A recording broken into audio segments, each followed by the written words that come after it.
Can't touch this. Are you kidding me?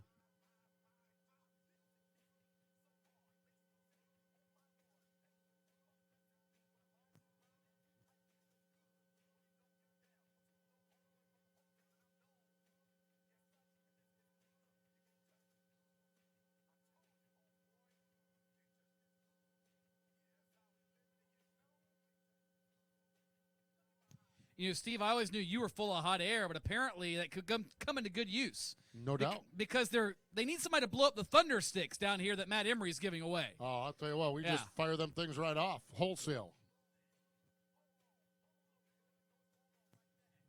Hey, if you need them blown up, guys, Steve's got plenty of hot air up here. Track caution lights are outfield is set a fly and restart. Off turn number 4, Bryson Ruff gets the run. Look at Cameron Bolin digging down on the inside. Ruff and Bolin wheel to wheel up off from turn number 2 or bumper to bumper off turn number 2. A 5-car freight train thunders down the backstretch into turn number 3. Oh, where there's thunder, there is usually some sort of storm, and the eye of it now works its way back into turn number 1. Seems like everybody got settled down for the time being. Meanwhile, top 2 continuing that pace they had earlier. Bolin and Ruff trying to separate themselves from the rest of this field. But Bolin's car a little bit out of shape each and every time. And speaking of out of shape, Landon Rapp and the 17 of Hayes go around once more. And they'll keep digging. We'll stay green. Top 3 back on the exit of turn 2. Top 3 worked their way on the back straightaway. Bryson Ruff has the advantage. Cameron Bolin sizing him up down into turn number 3. As we continue on, white flag is out. One more trip around the quarter mile. One more trip for Bryson Ruff. Works that car up off from turn number 2. Cameron Bolin about a car length and a half back as they wheel their way to turn number 3. Down to the stripe they come. Checkered flag is out. Checkered flag for Bryson Ruff. Cameron Bolin, Josh Spies, and the rest of the finishers. Here, Bandolero Bandit Heat Race wrapping up here tonight at the Charlotte Motor Speedway.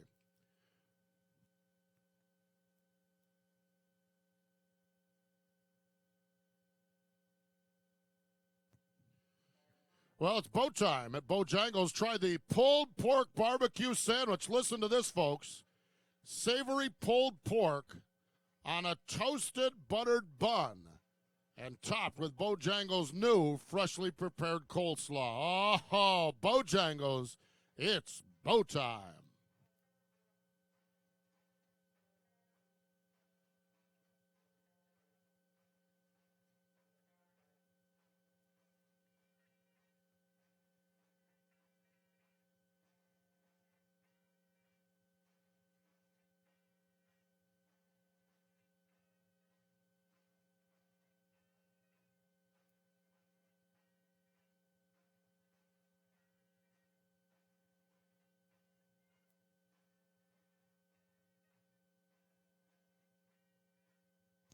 Up next, the Masters Division. Crazy Old Men. You'll find out why later for their time trial session. Give them 5 laps for each car. Best of the 5 counts towards their starting spot for tonight's 25-lap feature.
And that'll do it for group number 1 of the Masters division. Fastest so far out of the group. That's the number 20 car, making its way off turn 2 now. Mark Green, Todd Midas in the 50, followed by Bruce Hi-ho Silver. Third quickest, Dan Keaton in the 11, and Craig Bruce in the 36. Fast 5 and only 5 to take time thus far as the second group hits the racetrack.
And checkers in the air for this group. Fastest still overall is Mark Green, but Scott Whitaker in the 09.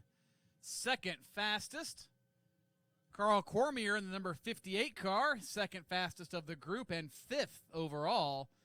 Chip Ferguson, the 00. Timothy Sipes in the number 2, and Rick Fleming in the number 46. Fast 5 out of that group as third and final. Masters Division qualifying group hits the track.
Checkered flag out for this group.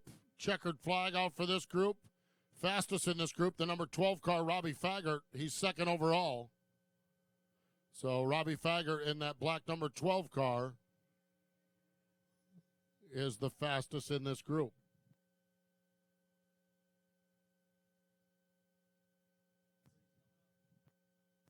The K1 Speed Young Lions going to roll onto the speedway. Drivers 12 to 16 years of age.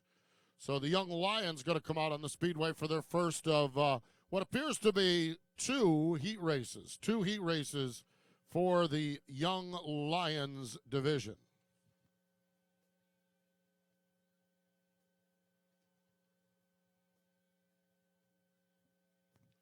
Of course, tonight we have go-kart racing amongst the principals from the following schools: the Carl A. Furr Elementary School, the C.C. Griffin Middle School, Central Cabarrus High School, Odell Elementary School, David Cox Road Elementary, Patriots Elementary School, W.M. Irvin Elementary, and from the Hickory High School.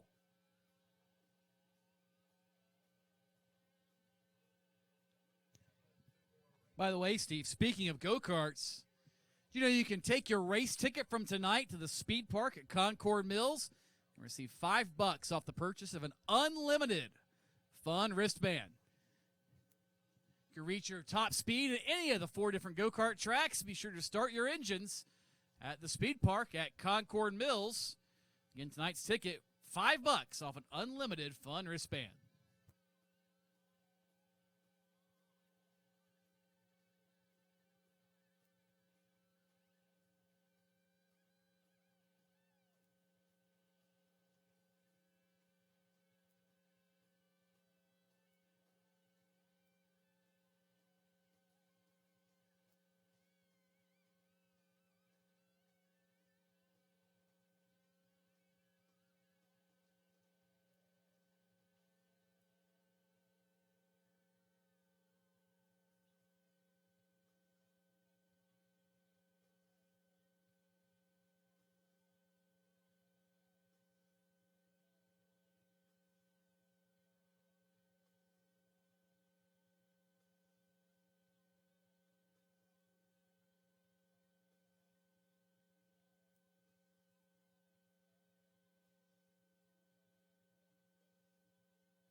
Young Lions drivers out on the Speedway, rearing and tearing to go. Giovanni Bromani on the point.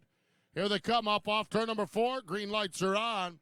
Racing down into turns 1 and 2.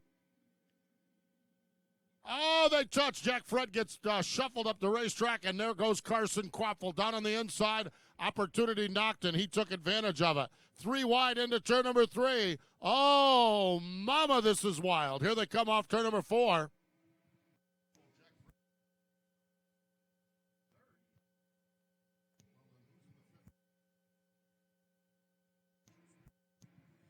Finally settled it out amongst the top 4 or 5, now maybe 6, 8 cars.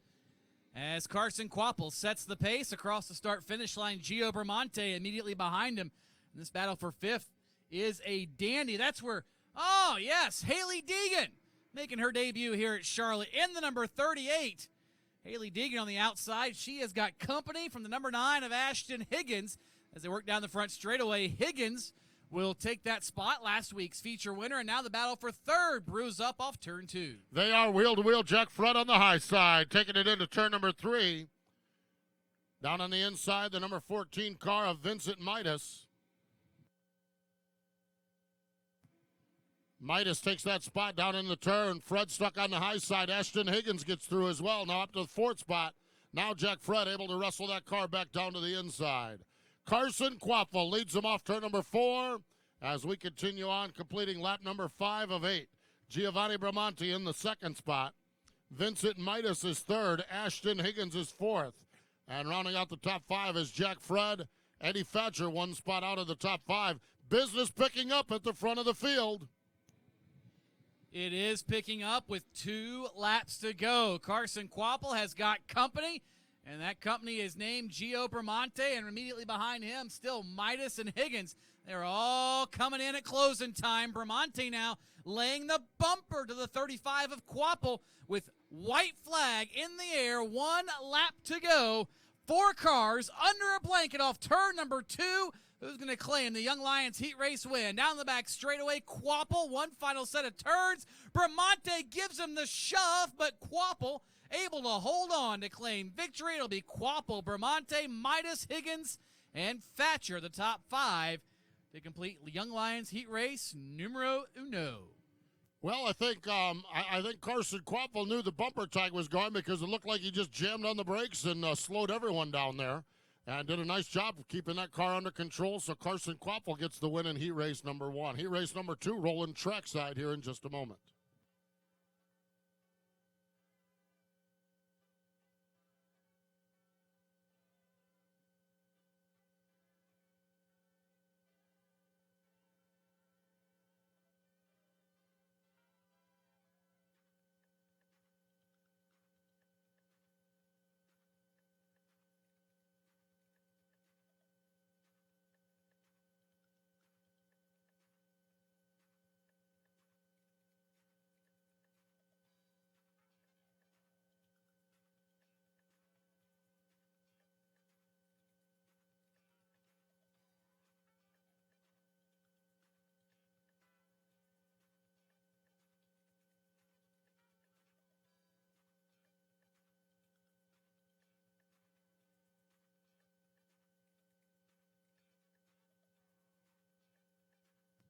Rolling onto the speedway, the K1 Speed Young Lion Heat Race number 2.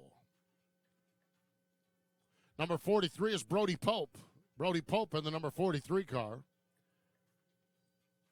Going to lead this field to green.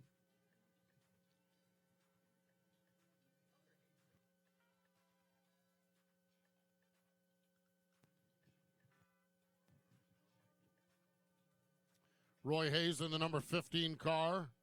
Going to start alongside as we get the field assembled here for the Young Lions.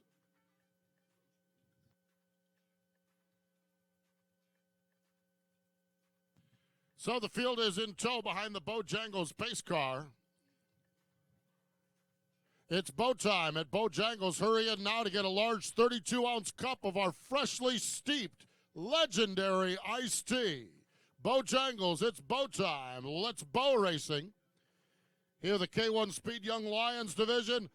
Green lights are on. Up through the gears they go, wheeling and dealing. Down into turns 1 and 2. Brody Pope going to get the advantage this time. Second spot, that's the number 66 of Zach Wells, and behind him, it is chaos. Roy Hayes getting shoved all kinds of sideways by the number 11 of Gracie Trotter. Gracie now falls into 4th spot. Garrett Maines right behind her in the number 1 car, and somehow everybody got through that scot-free. Single file down the back straightaway into turn number 3. First battle is Trotter and Maines off turn number 4. And the battle is for that spot. Maines dives to the inside. Gracie Trotter finds herself on the high side. Maines gets through on the inside. Following through is the number 17 car of Jake Johnson. Now Gracie Trotter able to get back down on the low side. Lost a couple of spots there in the exchange as they race their way down across the stripe. All chasing Brody Pope as he leads them up off from turn number 2. Pope out front, but the battle is back in position number 6. That's where Trotter in the 11 and the white number 10 of Alex McCollum. Watch out, McCollum.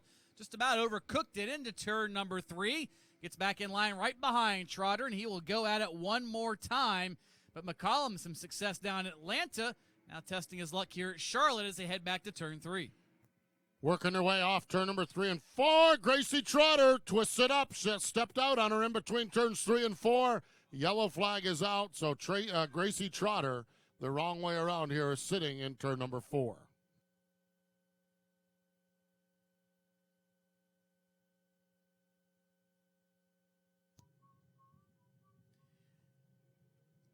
Fans immediately following this race, be a great time to go check out the concourse where just for $1, you can get a chance to win a brand new U.S. Legends car with the Speedway Children's Charities Toss and Win. Sign up at the Fan Van located in the Carolinas Healthcare System Play Zone. And if your tennis ball goes into the roof of the pace car later tonight, you will win your very own U.S. Legends car. Tennis balls are $1 a piece, and all proceeds benefit Speedway Children's Charities.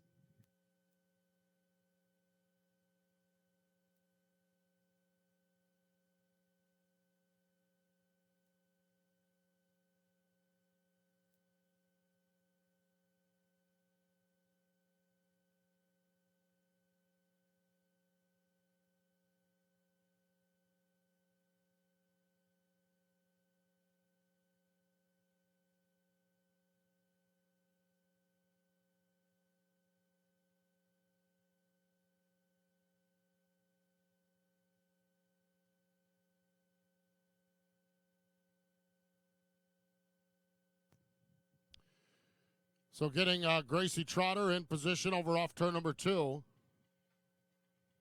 Choosing on the backstretch, choosing around that cone. They can choose inside or outside. Garrett Maines chooses the high side. Watch what he does now. He was 4th in line, but because he chose the outside, right up alongside of the leader.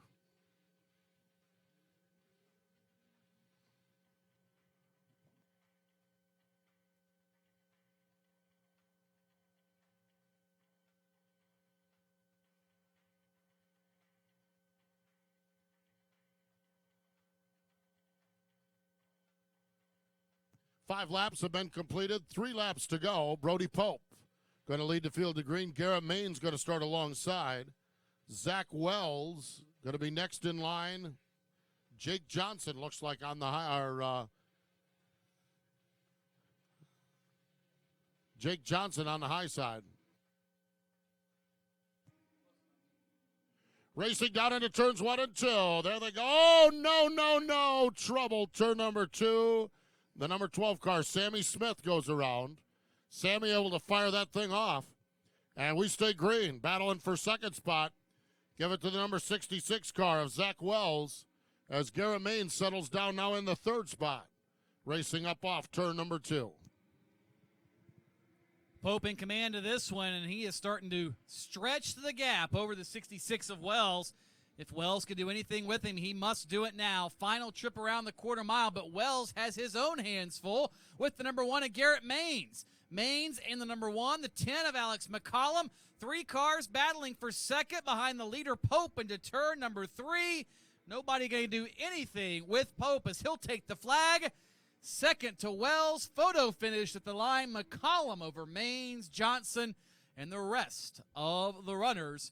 And that will conclude all of our preliminary activities. Heat racing and time trial action finished. And that means that in just a few moments, we'll go down trackside for our opening ceremonies with our very own Lenny Baticki.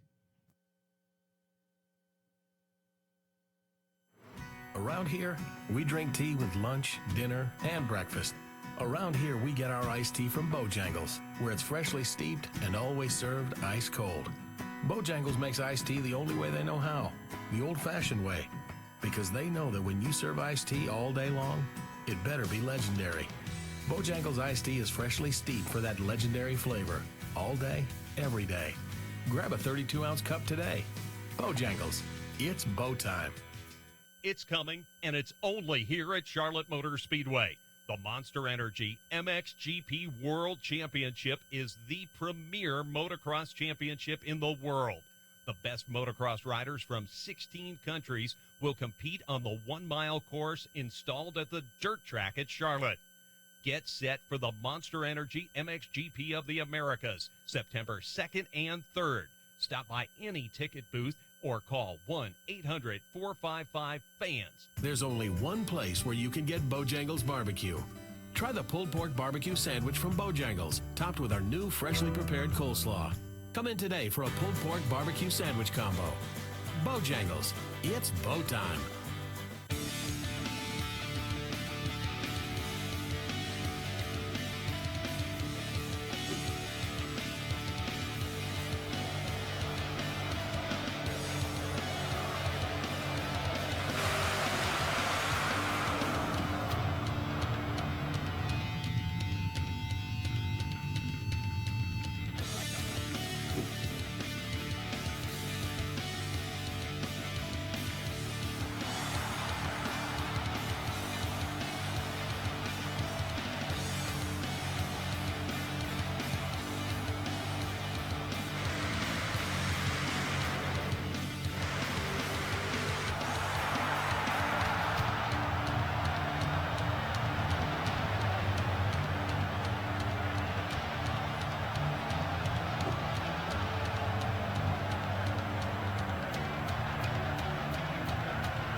Bojangles is all about flavor.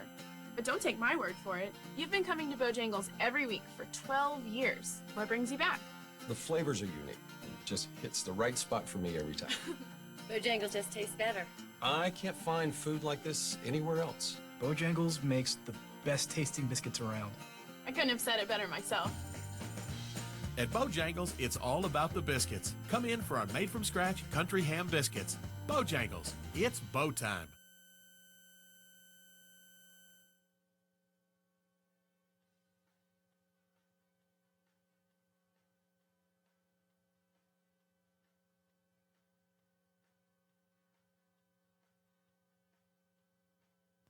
Oh, it's that time, sports fans. It's that time. Making his way trackside now. Oh, you know him, you love him. You can't live without him. Working his way into turn number 3. All the youngsters go crazy. All the youngsters go crazy. Coming into turn number 3. Working it off turn number 4. Ladies and gentlemen, boys and girls, put your hands together. Here he is, the world's fastest mascot. Let's give it up for Lugnut.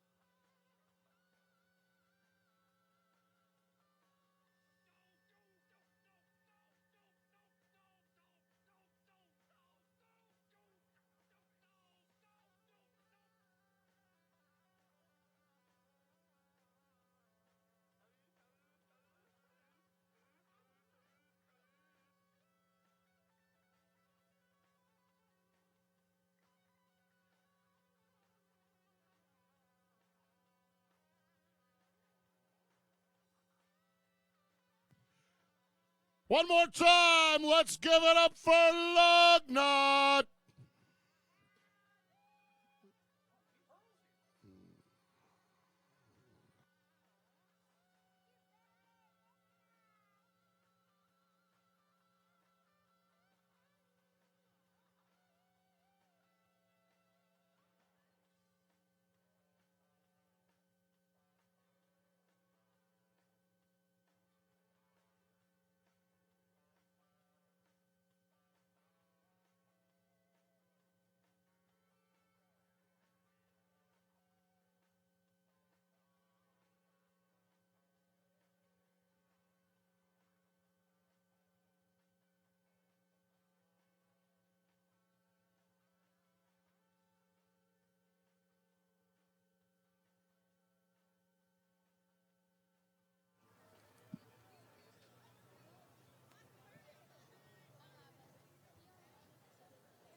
Well, good afternoon and welcome to the Bojangles Summer Shootout here at Charlotte Motor Speedway.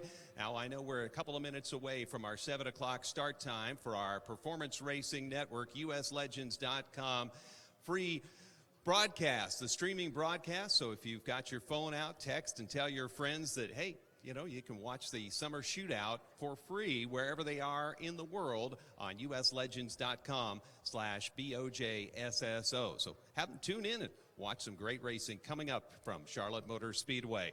Again, welcome. I'm Lenny Baticki. Madison Martin been up into the grandstands already speaking with you. Steve Post, Tony Stevens up top. And now let me introduce to you the folks that will make up our pre-race ceremonies here. We have with us Miss ZMAX, Christina Davidson. We have from the Sons of Thunder Ministry, Reverend Buddy Compton, who is just got passed by the world's fastest mascot, Lugnut, and Brooke Hummel, who will be singing our national anthem. So if you would all please rise and remove your hats, we'll go with our invocation. Thank you very much. I think it's official today, isn't it, that this is the summer shootout, right? At 6:38. It's also the day that we celebrate our Lord. Let's go to our Lord in prayer. Gracious, loving God, we do thank you for the beauty of this day and your love and kindness, but most of all, as we always say, thank you for your grace. And we thank you for this place that we can come and enjoy the sport of racing. Tonight, Lord, we just ask a special blessing on each and every driver as he or she participates in the sport. May they be the best they can be tonight. And may you be glorified by all that they do in the name of Jesus. Amen.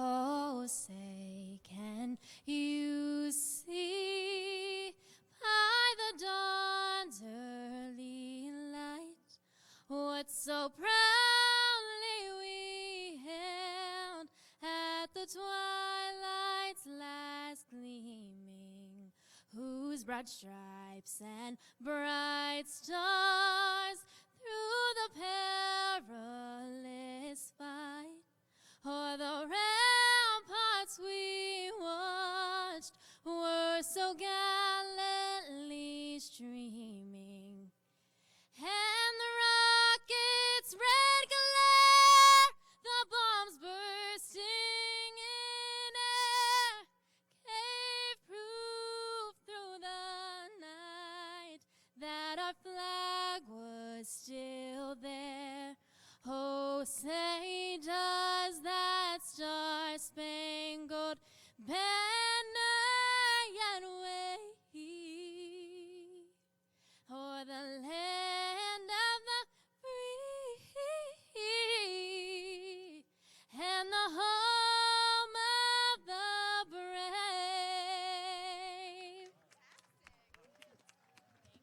Thank you, Brooke. Thank you. No invert for the day. No getting to have to draw the Bojangles biscuit out.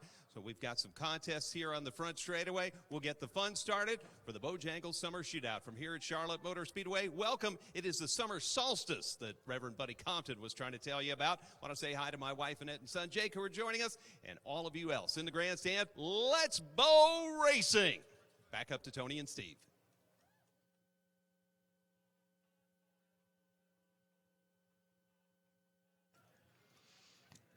And hello, everybody. We welcome you to tonight's presentation of the U.S. Legend Car Racing Series here for the second round of the Bojangles Summer Shootout. Let's Bow Racing instead of Let's Go Racing, and Let's Bow Racing. That's the hashtag for tonight's event here at Charlotte Motor Speedway. We saw lots of action last week and lots of dead action last week. You know, we had the rain delay last week. We never got any rain, though, but it was a lightning delay. We had that last week. Not something that everybody wants to see, but, you know, we had some downtime a little bit. We grabbed some Bojangles up here in the booth, and we were give us more chance to have some late dinner, but, you know, we'll take that any day of the week for sure. Again, thank you to Bojangles and everybody, again, at Bojangles and Charlotte Motor Speedway and all our sponsors here helping us out this weekend. And it's the first night of the doubleheader we have going on. We have we have, of course, the second round tonight and the third round tomorrow. So it's a big 2 days here, and got to get very familiar with the production team I got up here. I can't really eat while I'm talking on air right now. They got Bojangles here beside me, and it's about to drive me insane right here. And it's definitely making me a little jealous right now. But, you know, back down to the action. We have a great night planned here ahead of everybody here, and it's going to be definitely an exciting night. During the heat races, we saw a couple of the bandits actually get right up into the outside retaining wall and even into the catch fence. So not something that you definitely want to see for those cars. So the heat race has been a little action right here. About 3/4 of the racetrack is shaded, and most of the back stretch is in sun. So it's going to be interesting to see how these kids and young men are going to handle these races right here. So big action planned for ahead of us tonight. Steve Post and Tony Stevens are down the booth right there. They're going to get everybody set up. Coming up next, it's the Beginner Banderillos. 20 laps, their feature next. Later on tonight, the principals are going to go racing in go-karts. A lot of local principals from local schools, and they will qualify and set things up for tomorrow night's school bus race. So, again, we'd invite you to come back out here tomorrow night and join us, and we're going to have a great, great time here as we do each and every week. A couple of Monday nights this year, and then Tuesday nights, each and every Tuesday night all summer long. Like to welcome driver Ryan Reed here tonight. Good to have Ryan Reed with us, NASCAR Xfinity Series wheelman. Drives those Mustangs from over at Roush Fenway Racing. And good to have Ryan with us here tonight at the Charlotte Motor Speedway. Youngsters rolling trackside, 8 to 11 years of age is what they are. These are in their first year of competition, and these youngsters do a whale of a job here each and every Tuesday night.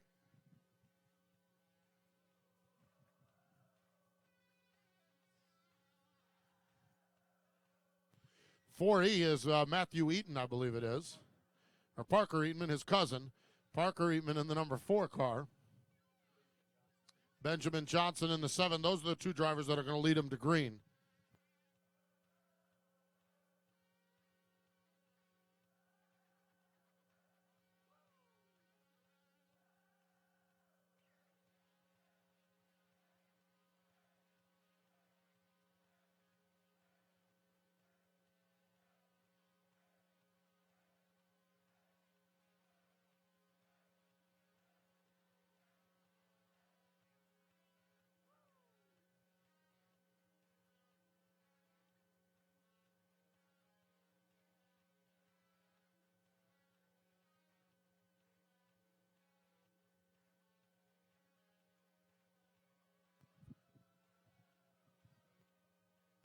Beautiful looking field of cars of the Beginner Bandits on the Speedway.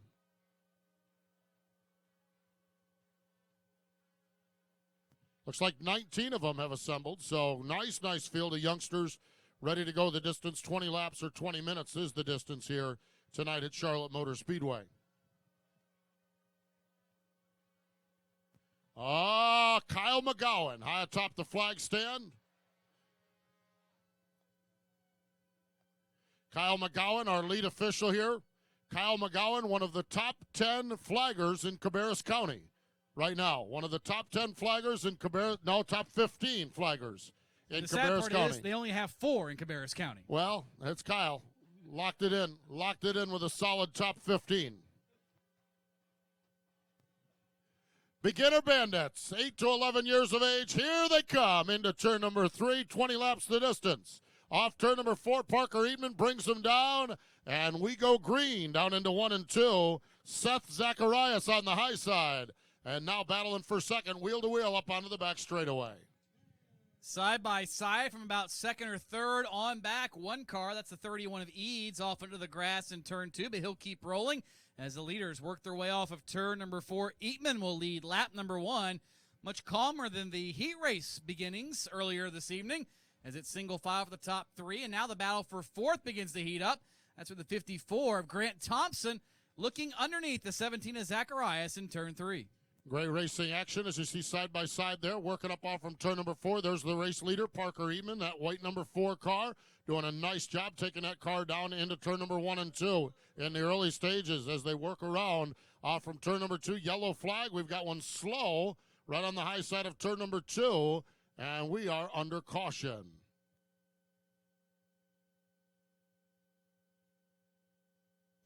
believe that's the 34, Brendan Timon, Steve, having problems over in turn number 2. The Bojangles paint scheme right in front of the Bojangles wall. Unfortunately, it wasn't quite bow time yet, so he's got to get it rolling to head back through the drive-through a little later. Ha ha. Scott, you can crank this thing up. I love this song. Are you kidding me? Oh, my gosh. Just crank it up and throw away the knob and let it eat all night long.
In single file formation, the beginner bandits rolling into turn number 3. Up off turn number 4, Parker Eatman is the race leader. Eatman brings him down to the stripe. We go green. Garrett Love runs in that second spot, but Love under challenge from Zach Miracle. Miracle on the inside, running in that second spot. In that black and yellow number 32 car. There you see Miracle down on the inside. Love wheeling it on the high side. They're still side by side off turn number 4. Side by side for the runner-up spot, but we've got one around. Benjamin Johnson in turns 3 and 4. All by himself. Good job by the field of dodging him. And good job of him. Okay, yeah, dodged the barrels enough, and we're under caution for a second time.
Track caution lights are out. Pace car scampers away to the safety of the other half of the racetrack.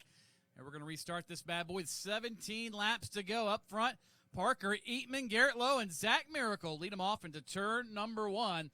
The beginner Bandoleros get the rubber bands twisted, and here we go down the back straightaway. First side-by-side battle is back for position number 6. That's where the 16 of Hayes gets underneath and now around the 17 of Zacharias. And they'll come around to complete lap number 4. Battling here, there's your top 3 automobiles down into turn 1 and 2. Up onto the back straightaway, Parker Eatman runs in first. That white number 6 car is Garrett Lowe.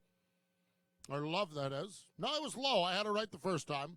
Garrett Lowe runs in the second spot. Zach Miracle runs in third as they race their way down the front straightaway into turn number 1 again. These beginner bandits, 8 to 11 years of age, they do a wonderful job here each and every Tuesday night. Things are tightening up at the front of the field, though. Low, looking high, looking low, just trying to find some racing room around Parker Eatman as they work off turn number 4. And behind them, one car goes around. That is the number 54. And watch out. Hello, traffic jam, turn 4. Excuse me, pardon me, thank you. And that'll put us under yellow once again with the number 54 of Grant Thompson facing the wrong way here on the front straightaway. Car 54, where are you?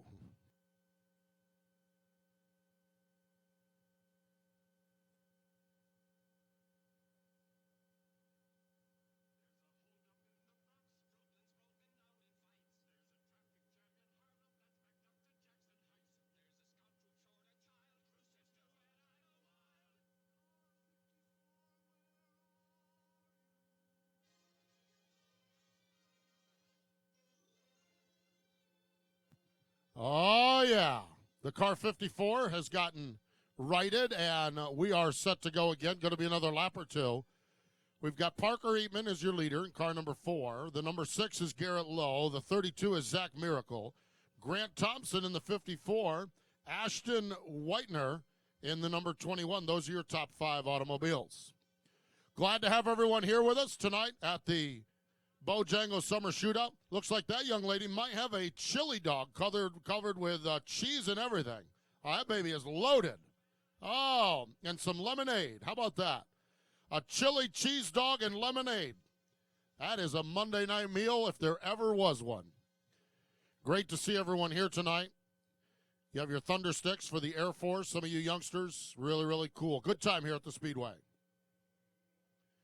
Parker Eatman is the race leader. Field is set into turn number 3. Up off from turn number 4, and green lights are on. Kyle McGowan, your official, gets the green flag in the air, and your front 3 cars nose to tail down into turns 1 and 2. Eatman picking up right where he left off earlier, and for that matter in this heat race this evening. Up front with Garrett Lowe all over the back bumper of that number 4E. Top 5 now starting to separate themselves, and now the battle for second ensues.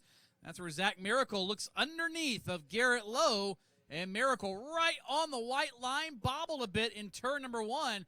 That allows Lowe to get the momentum back around the high side. Miracle forced to tuck back in line. Single file for the top 3, still chasing Parker Eatman. Now that gap 5 car lengths back to the battle for second.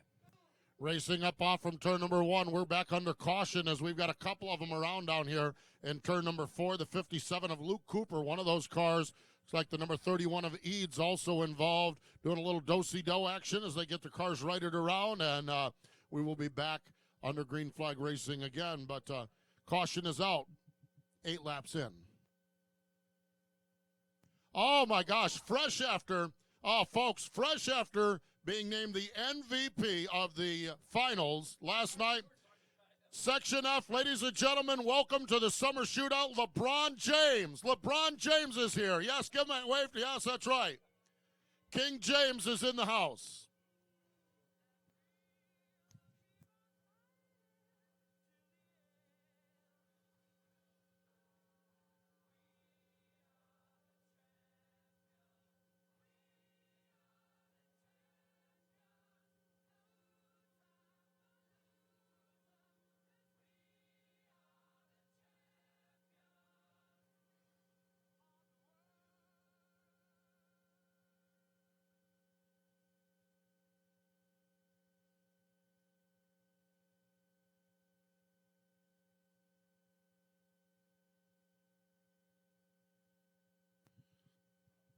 So the Bojangles pace car has the field in tow on the back straightaway.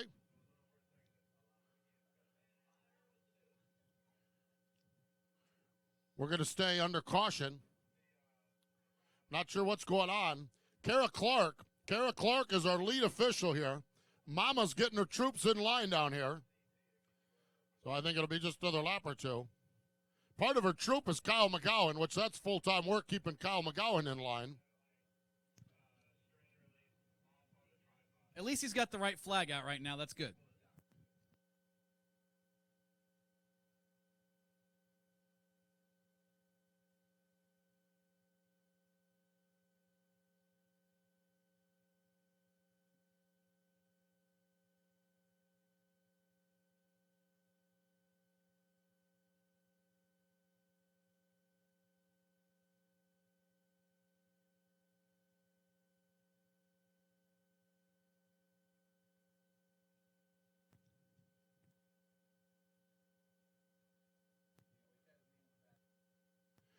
Garrett Maines making his way through the grandstand. Good to have Garrett Maines here.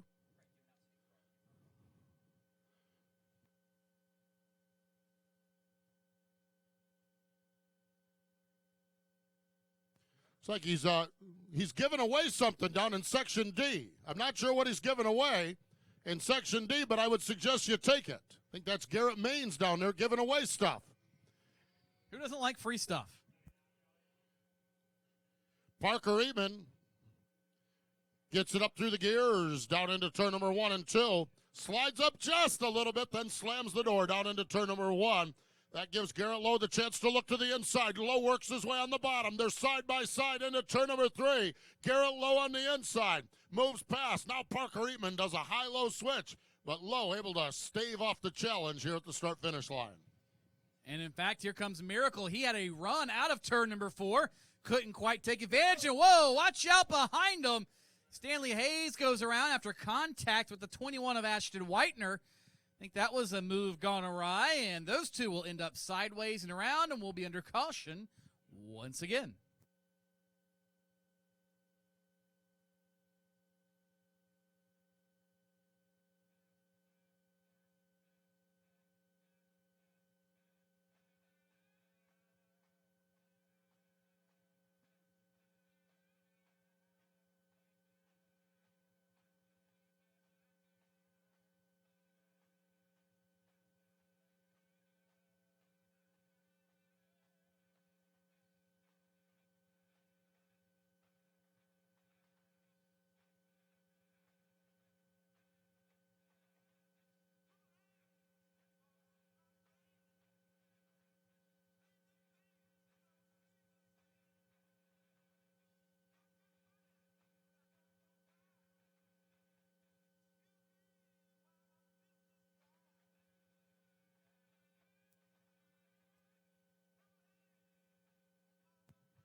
The track caution lights are out. The fans are having a great time here at the Speedway. Good to see you, my man. Look at that smile. That is a summer shootout smile if I've ever seen one.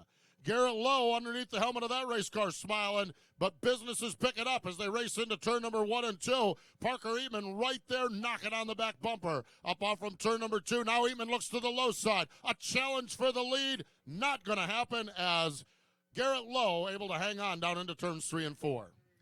Eatman a little hard into turn number 3, slides up the racetrack. That's going to open the door for Zach Miracle. Miracle peeks underneath, and now he'll claim second spot into turn number 1.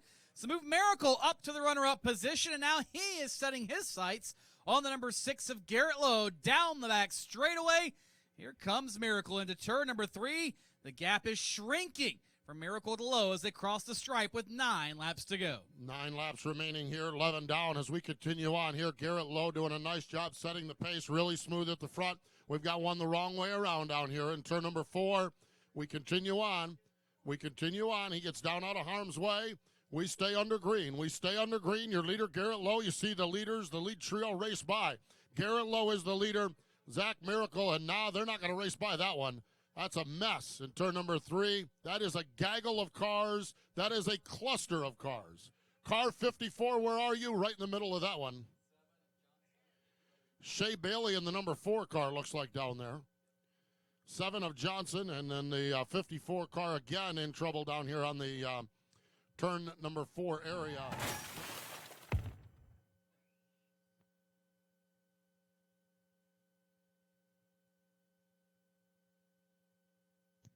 So a little crash, bam, boom over in turn number 3. Let's see if we have a replay of that, so keep your eye on the big screen and see what happened down there.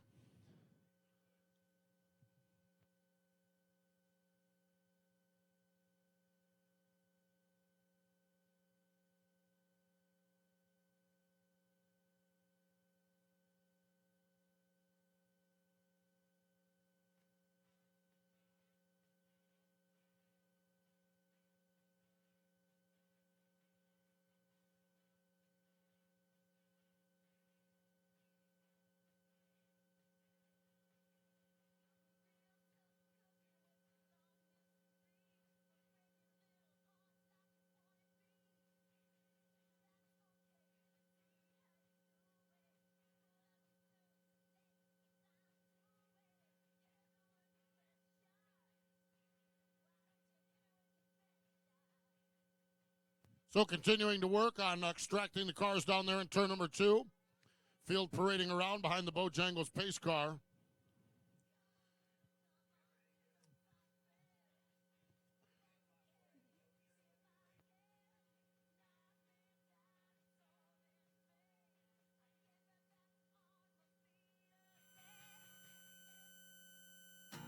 Bojangles is all about flavor. But don't take my word for it. You've been coming to Bojangles every week for 12 years. What brings you back? The flavors are unique. It just hits the right spot for me every time. Bojangles just tastes better. I can't find food like this anywhere else. Bojangles makes the best tasting biscuits around. I couldn't have said it better myself. At Bojangles, it's all about the biscuits. Come in for our made-from-scratch country ham biscuits. Bojangles, it's bow time.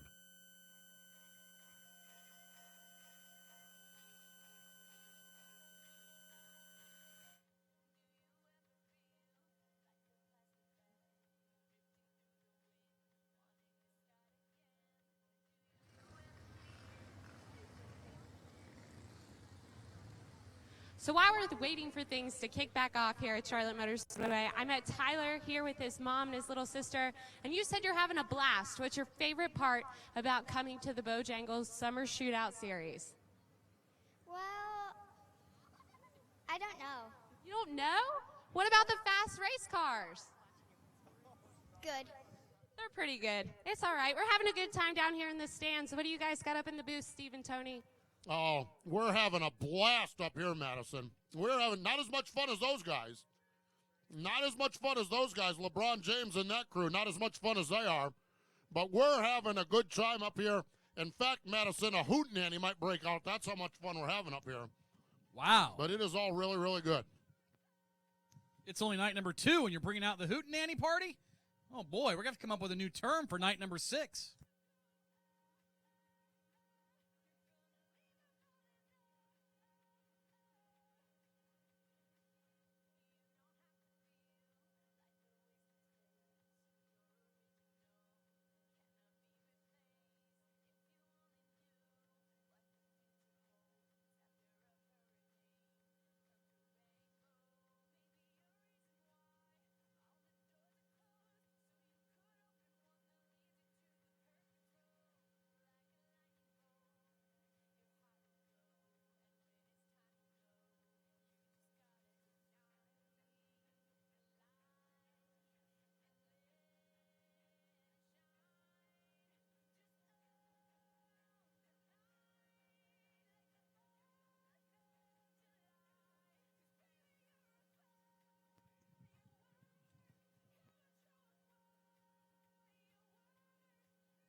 Track caution lights are out.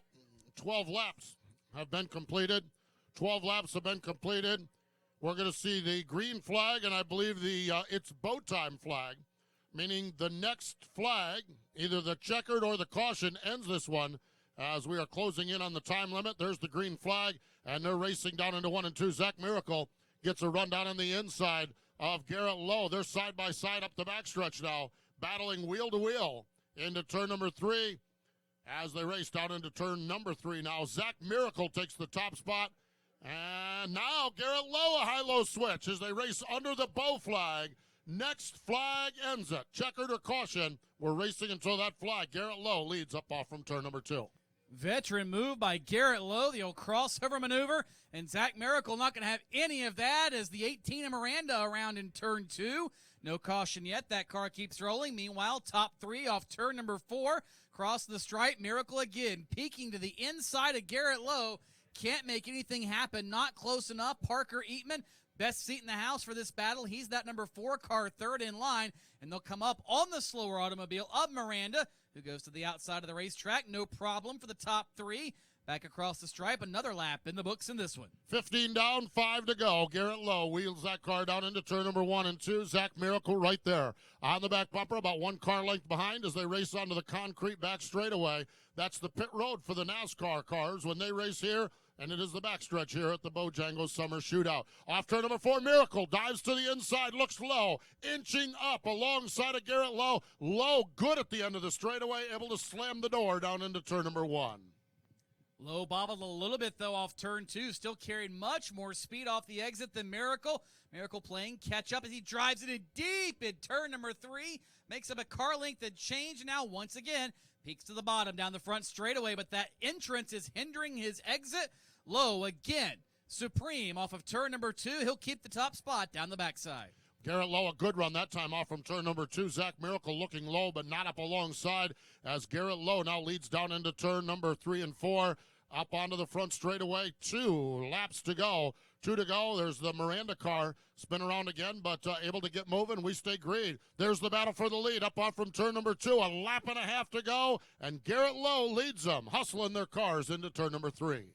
Final couple of chances for Zach Miracle to do something with Garrett Lowe. They'll work up on the 18 of Miranda. Where do the leaders go? They go to the bottom. That's not going to be a problem as they cross the white flag. Miracle, one final trip to do something with Garrett Lowe off of turn number 2. The gap still a car length and a half, maybe 2, as they head into turn number 3. This has been Miracle's strong spot. He'll sail it in, but cannot get there.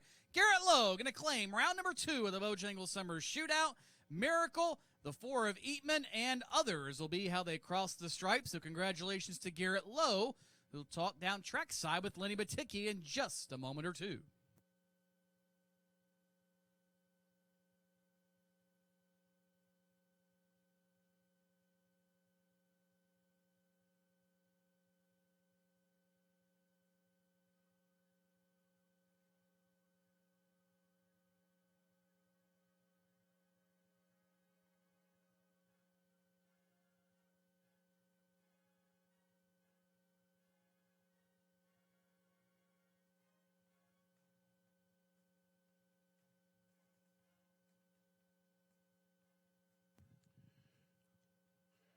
Garrett Lowe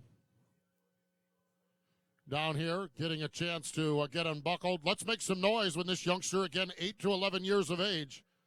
Let's make some noise when this youngster gets out of this race car.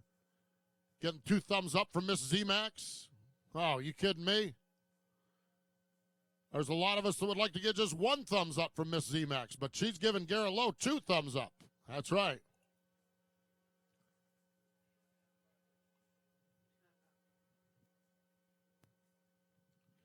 Chris Mulcahy down there orchestrating the victory lane ceremonies masterfully. Len Baticki going to call the shots. Garrett getting ready to come out of the car. Want to thank National, or just Speed Sport News. It's still National Speed Sport, the old Economaki in my heart. But Speed Sport News for adding the Bojangles Summer Shootout Series. How about it? Here he comes, Garrett Lowe. Speed Sport News for adding the Bojangles Summer Shootout Series to their short track week. Great to have Chris and Tyler Dolek out here joining us. And Garrett Lowe, you held him off all the way to the finish. What was that like out there? Oh, it was great. I mean, he was putting up a great fight. And the 4 car, he got a little tight off of turn 2, and I had a huge run, and I had to take it. And in 32, battled me all the way to the end. It was a lot of fun. I mean, I got to thank the good Lord for putting me in these positions, and my parents and my grandparents for letting me drive these things. I'm sure it scares them to death. But and I also need to thank Stillwell Racing, Walter and Jordan, and also need to thank Casey Kerwin, one of my buddies. And also shout out to Cole Cabre, who's here to watch me tonight. So. Well, we got one more job for you to do. We want to have you reach in there and draw the invert for the next class. And, oh, he draws a 6. It's a 6 here. So that'll be the invert for the next class. We'll get things ready. A nice smile with Miss Z-Max. Trophy in the air, and back up to the booth with the guys. Well, thanks, Lenny. We appreciate that. Again, congratulations to Garrett Lowe winning the first race of the night in the beginner Bandolero class, presented by Bojangles. And again, we welcome you to tonight's free broadcast of the second round of the Bojangles Summer Shootout here on the U.S. Legend Cars website. So if you have a friend or family member in tonight's race, please get the word out and let them know about tonight's special presentation courtesy of Charlotte Motor Speedway and Bojangles. Again, everybody, my name is Ford Martin, and I'll be your host tonight as we welcome you to tonight's presentation of the U.S. Legend Cars Series and the second round of the Bojangles Summer Shootout at Charlotte Motor Speedway on Speedway TV. Coming up next is the Enlight Wellness Pro Series. And again, thank you to our sponsor, Bojangles. Look at that sandwich right there, the big barbecue jumbo sandwich, which always looks good. Has some cold slaw on it. So remember, always it's Bojangles, it's bow time. So looking forward to that. Also, do the a big event which is coming out here to Charlotte Motor Speedway, and we got coming with the MXGP, which is coming up soon. A lot of special events coming up here to Charlotte Motor Speedway, and they really do a great job with everything out here, and it's going to be exciting to see those guys and the rallycross drivers come out to Charlotte Motor Speedway's dirt track. So it's going to be really exciting to see. Can't wait. It's going to be a blast. But you know what else is a blast? It's the Enlight Wellness Pro Division entering the racetrack right here. We'll send down to Steve Post. They'll get us set up for the lineup.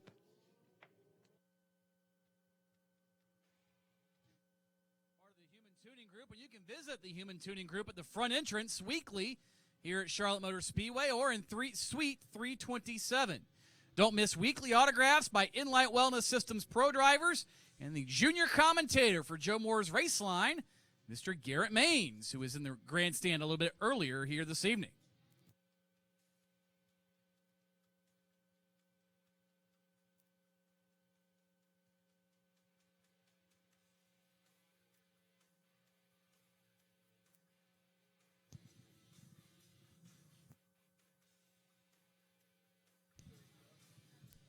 So 25 laps or 25 minutes, the distance. For the best drivers in all the land, the Enlight Wellness Pro Division, Alex Pacheco on the pole. The 11 of Dawson Cram, the Bojangles special to his outside. Row 2, the 91 of Stevie Johns Jr., the 48 of Austin Green. Michael Torres in the number 1 tonight. Alex Womack outside of row number 3. And a handful of others. As the track caution lights are out and we get set to go. Enlight Wellness Pro Division action, 25 laps, green flag in the air, and they're off to turn 1. Racing, wheeling, and dealing. Here they go. The pro drivers, 25-lap feature go. They're still side by side in high-speed parade lap formation. Down into turns 1 and 2. Dawson Cram on the high side. Here's Alex Pacheco down low. Pacheco gets the advantage. Now Dawson Cram has to fend off the challenges of Stevie Johns to his left elbow as they work up off from turn number 2. Johns not shy. He's going to muscle his way to the point into turn number 3. Got a heck of a run off the bottom, and now he will bypass Alex Pacheco. He'll bring Austin Green with him as Green now moves to second. Pacheco shoving Green into turn number 1. They are all locking bumpers off turn 2 as here goes Austin Green for the point, and a little bit of a swerve to the left by Stevie Johns. Now Green to the lead off turn 4. Austin Green, son of NASCAR Xfinity Series former champion David Green, takes the advantage now down into turns 1 and 2. Stevie Johns runs in the second spot. Alex Pacheco is third. Running in fourth, Michael Womack in that number 3 car. They're side by side. Dawson Cram on the high side. Down low, the number 1 car of Michael Torres racing for positions, all chasing Austin Green through 1 and 2. Austin Green starting to step out just a little bit ahead of Stevie Johns Jr. and Johns stretching it out over Pacheco. Finally, this race starting to get a bit of a feel to it up front, and now the top 2 trying to settle it amongst themselves with 5 laps of 25 complete. This time, Johns in the back bumper of Austin Green as they work off turn 2. Stevie Johns looking racy here tonight. Right there on the back bumper, knocking on the door. It's called tooting the horn off turn number 4. Now slides up the racetrack. Does Austin Green. Stevie Johns is there. Green not able to slam the door. Now kind of turns it around the high side, but Stevie Johns is in there. They're side by side. Up the backstretch, Austin Green now dives back in line behind race leader Stevie Johns. So Green going to have to drop back and punt, so to speak. That car washed out a bit off of turn number 4. Maybe the handling starting to go away on the number 48 as Johns once again able to stretch out that advantage down the back straightaway. The gap now about 3 car lengths as they work through turns 3 and 4. Of note, if you are a number 12 fan of Faggart, he has pulled that car to the infield. And we will continue on as John sets the pace off turn 2. Stevie Johns works it up onto the back straightaway right now. Has about 2 car length advantage over Austin Green. There's the battle for third spot. Alex Pachinko, Michael Torres in that flat number 1 car with a black roof on it. Racing there for position number 4 as they continue on here as we race lap number 9, working on the back straightaway, trying to complete lap number 10. It's all Stevie Johns here into turn number 3. Stevie Johns stretched it out. Now Austin Green has reeled him back in. Whether Johns missed his mark or whether Green's car has gotten that much better remains yet to be seen. Nonetheless, that pair duking it out for the lead off turn number 2, all by their lonesome over the 116 of Pacheco and the 1 of Torres off the final turn. Top pair across the stripe one more time. Meanwhile, battle rages behind them for third. And that one side by side with Michael Torres getting the spot over Pacheco, while the leaders still fiercely contesting that top spot off turn 2. Austin Green is there, gets a little bit of a bumper tag in on Stevie Johns. Give the top spot to Austin Green. And now he's able to scamper away to about 3 car lengths. Stevie Johns tucks it back in line. Now he's the one that's going to do the track. And up off from turn number 2, Green, your race leader, the black number 48 car, the Tim Latica Motorsports, number 48 machine. And here comes Stevie Johns. It was 4 car lengths. It's 3 car lengths. Now it's down to 2 car lengths as they take those cars off that second corner. 2 car lengths or 2 feet. It might have even been closer to that as they worked their way through 1 and 2 last time. Johns there once again, but this time Green able to pull away once more. It appears Green's car coming to him through the mid stages. Lap number 14 complete. Just 11 circuits remaining. And Austin Green trying to pick up where he left off last year in the Bojangles Summer Shootout.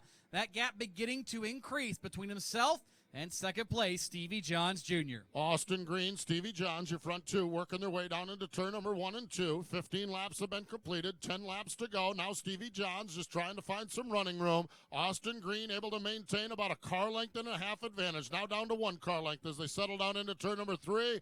And your lead duo trying to settle this amongst themselves as we get into the latter stages of this one.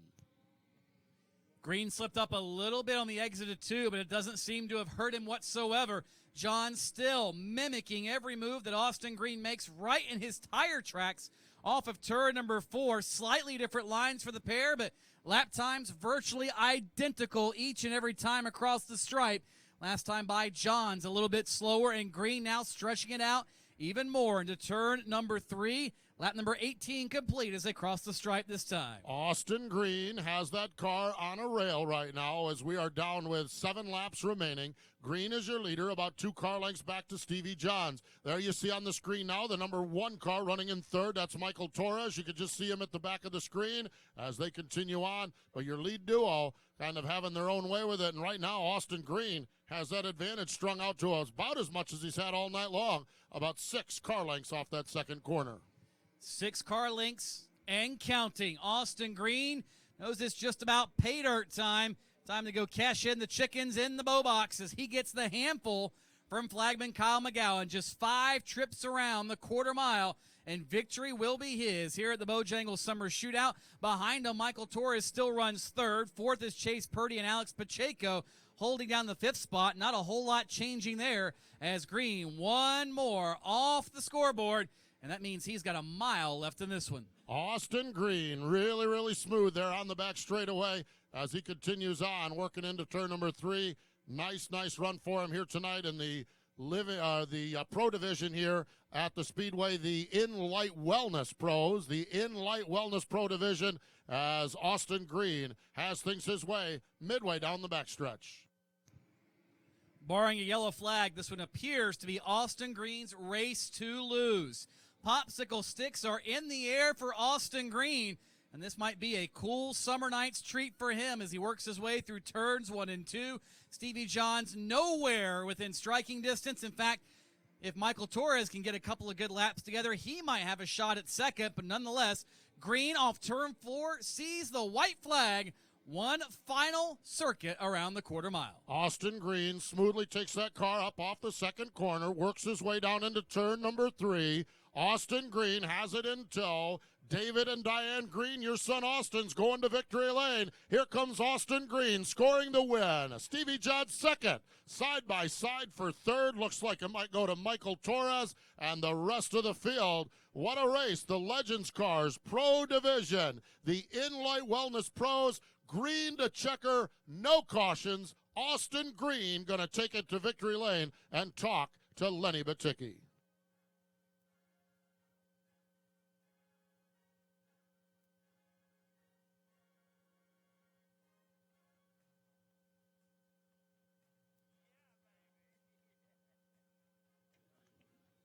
So Austin Green taking home the win right here, and Lenny Baticki going to make his way over to interview Austin Green, the son of NASCAR champion David Green. Now up here in the booth, I got with me is, this voice might sound very familiar. It's Rob Albright from PRN. Welcome to the show. Yeah, I don't know how familiar my voice would sound unless I said something like trouble in turn 2, and then they would probably recognize There you go. that, There you go. because That's that's normally where I am when I'm at Charlotte Motor Speedway in turn 2. Well, what did you think of this race so far? Austin Green used the bumper to John's. Me and you were talking. We thought it was maybe a little too early for the move, but actually turned out to be right. I thought so too, but he must have known that he had a much stronger car, because once he was able to make that pass, he let it be known he had a quicker car, but pulled away after that. So. All right, we'll talk more a little bit. We'll send it back right down to Lenny Baticki with Austin Green. Bandolero ranks through the Legends ranks. Make some noise for Austin Green.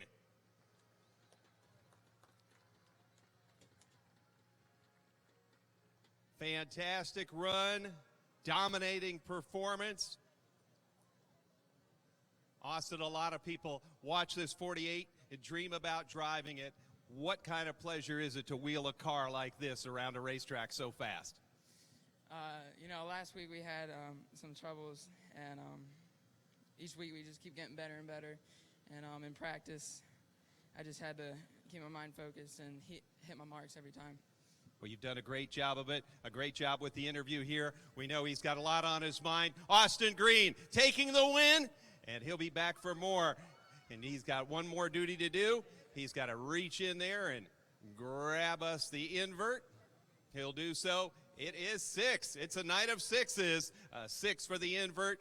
And we'll get set to go with more Bojangles Summer Shootout. Want to say hi to our friends from Carolina Speedway who are here, Shannon and John Moorhead, who have joined us from Carolina Speedway. Always great to have them with us. And thanks for all of you coming out tonight here to Charlotte Motor Speedway. Back up to the booth.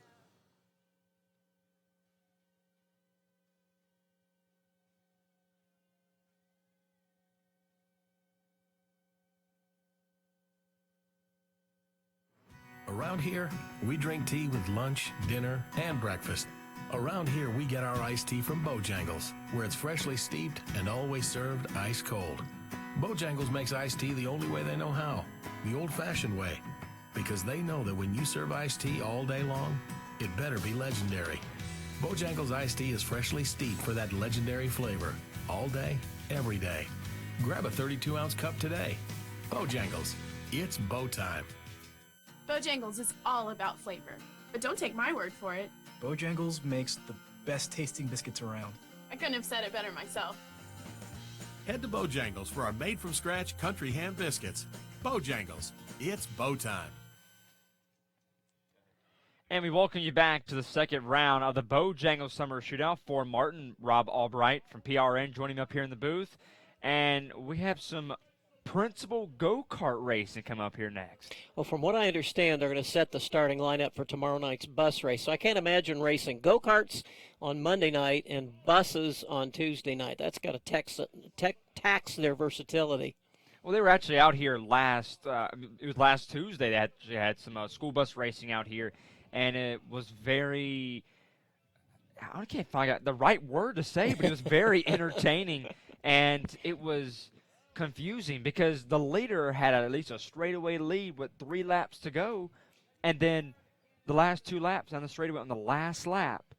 Looked like he was going 3 miles per hour. I'm not sure if something broke or whatever, but then second place and third place just passed him and won the race. It was definitely something you don't see. Well, yeah, are you sure that he didn't throw it? I have no idea. Maybe somebody said, "Hey, if you don't win it, I'll take care of you." Well, you never know. I know the principals last year. They really take these type of races very seriously. Yeah, I know they do. You want to win no matter what you're doing, right? I don't care if you're playing cards or racing. Right. It doesn't matter. We're all very competitive. Yeah. If it's PE or if it's throwing football in the backyard, everybody's always competitive at something. Yeah. Right now, so we got some of our Charlotte Motor Speedway officials shooting out some free T-shirts. There you go. She likes that shirt. She's gonna run off the side. And little girl right here, see if she get one right here. Oh, look at those little gals just waving their hands, and they're just completely getting ignored down there. See, I like those T-shirt There cannon shooters right there. I've always wanted to have something like that. I had a potato launcher in my backyard one time. We would put potatoes in the launcher and shoot it and blow into our neighbor's yard. You could hurt somebody with that. Wait, yeah, if you shoot it straight across, yeah, for sure. But I mean, we shot it straight up in the air, and we tried to land it in our neighbor's backyard, and they were there waiting on it. They knew we were shooting it, and they actually caught it one time. When we were kids, I was about 12. My brother was about 8, and we were shooting a BB gun. He said, "Hey, watch this. Watch me make the curtain move in in the neighbor's window." He was shooting through the glass and making the curtain move with the BBs. Well, this ought to be interesting. Looking forward to it. We'll send back down to Steve Post and Tony Stevens for the principal go-kart race. From Central Cabarrus High, James Health from Odell Elementary, Charlie Copeland from David Cox Road Elementary, Heidi Copeland from Patriots Elementary, Drew Fitzgerald from WM Irvin Elementary, and Michelle Klein from Hickory High. Oh, they're pacing with Lugnut. Lugnut is leading the field. Lugnut's getting past. The pace car's getting past. I'm not sure how that's working. No particular place to go. Here they come off turn number 4. Let's cheer them on, folks. Let's cheer for your favorite principal. Green lights are on. Oh, there they go. Oh, they're 3 wide at the back of the pack.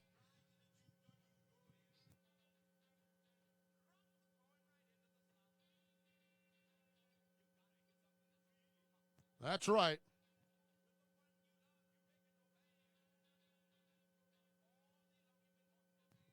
Barnstorming down the back straightaway into turn number 3. Not sure who we have in what cart, but that leader has a big advantage after that. Look at this battle. A little contact between turns 3 and 4. Now they fan out side by side. Oh, they're taking out the cones.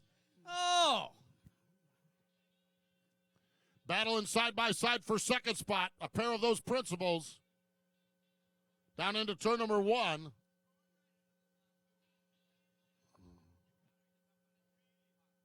The leader looking over his shoulder. He needs binoculars to see the rest of the field.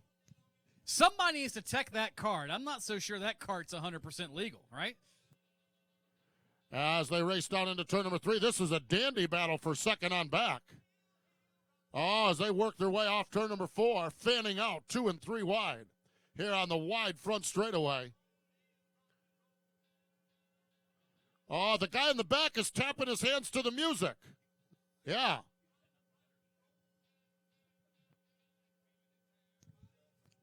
They get closer and closer to that grass in turn 1. We might be doing some agricultural racing before it's over with.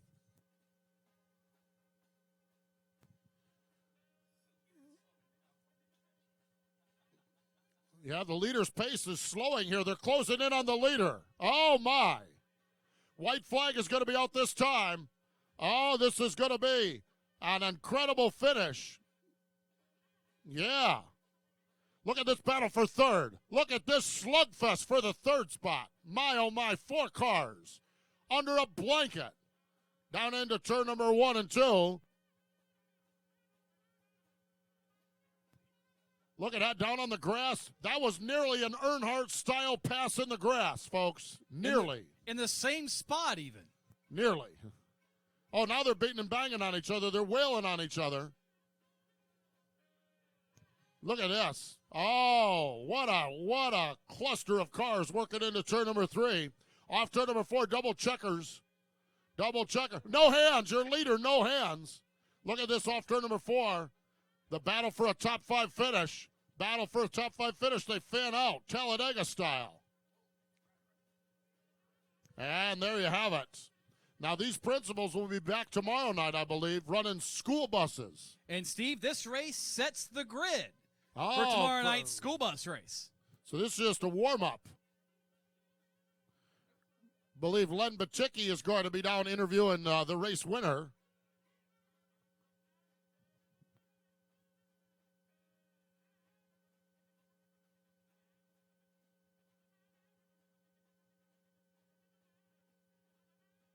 Oh, here's your race winner. Len Baticki will introduce us to him.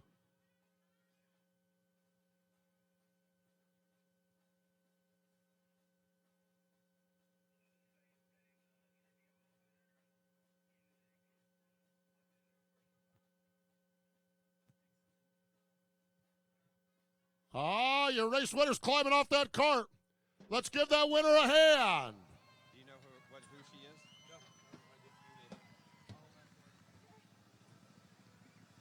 Well, our winner has made her way out of the cart. How were you so fast? That looked awesome. Hugging the curves. Got to hug the curves. Well, what was your secret going in on the straightaways, though? I was hitting that pedal as hard as I could. I was going to make sure I was the first one in that first curve. You got any students up there you want to give a shout out to? Harrisburg Elementary, raise your hand. You'll be back tomorrow for the buses? In the pink bus. The pink bus, Harrisburg Elementary, you're number 1 right now. We'll see you tomorrow. Make sure you tell all your friends, come on out. You're leading here. Let's see if you can do it for the bus race. We'll go back to more U.S. Legends car racing for the Bojangles Summer Shootout in just a moment. Back up to the booth.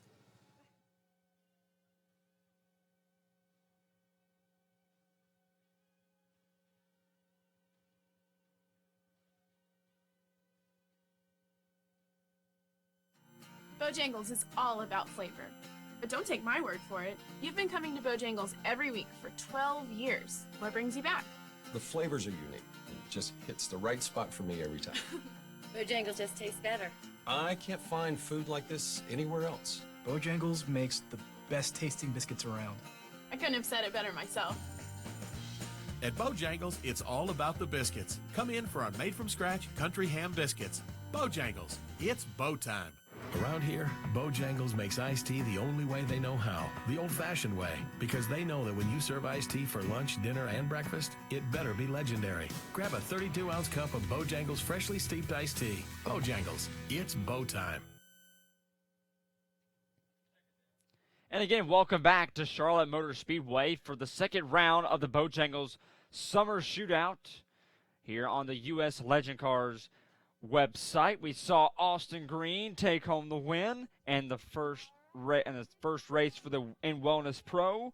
And coming onto the racetrack right now as the principal go-kart race has just finished up. It's the Outlaws. There's a lot of them. We'll see who's going to take it home. Let's take it back down to Steve Post. Well, actually, hold on real quick. Hold on. Apparently, we got the chicken dance going on right now. See, Madison Martin, Miss Sprint Cup, and the NASCAR Sprint Cup Series helping with the chicken dance here. I can't do the chicken dance myself. I haven't done the chicken dance in years, and frankly and honestly, I'm very bad at the chicken dance. I can't dance at all in general. The only thing I can do is a sprinkler, and that's about it. I'm not sure if you've seen Wild Hogs or the movie, or he does a sprinkler in part of the movie. So yeah, that's 100% no. I can't do it. Can't do it.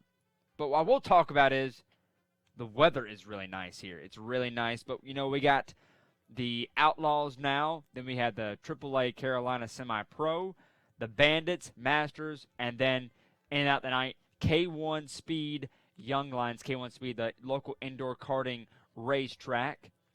Actually right here in Concord, North Carolina. It's right across the street from Ganassi Racing and Concord International Airport. So right over there near Poplar Tent. It's about a 5-minute drive from here. So You know, if you see some racing going here and you have your racing in you, you want to be competitive and go race some go-karts, head on over to K1 Speed.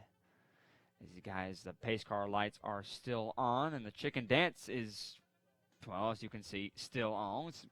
She's pretty excited about it here. She's not getting up. She's not with some people, kids in the background. Everyone loves the summer shootout. That's 100% sure. They love coming to the summer shootout. It's always warm, and it's very fan-friendly here at Charlotte Motor Speedway. The flag man's giving the one to go, and we're about to get racing here. It's the Outlaw. Steve Post is going to lead us off with the play-by-play, along with Tony Stevens. We've got Madison doing the chicken dance. We got a girl in tie-dye doing the chicken dance here in Section E. The only thing missing is Ryan Reed's not doing the chicken dance, but, other than that, we got them covered. Track caution lights are out. Field is set. The Outlaws are rolling onto the speedway. Tommy Be Good racing down into turns 1 and 2. Tommy Be Good, Isaac Love up onto the back straightaway as they race around off onto the backstretch, continuing on. Great racing action here into turn number 3. Off turn number 4, we stay yellow flag. Yellow flag, we got one spun right here on the front straightaway. The 71 car, the wrong way around at the start-finish line, so we are under caution. Poor Garrett Zacharias didn't even make it to the start-finish line before he was backwards.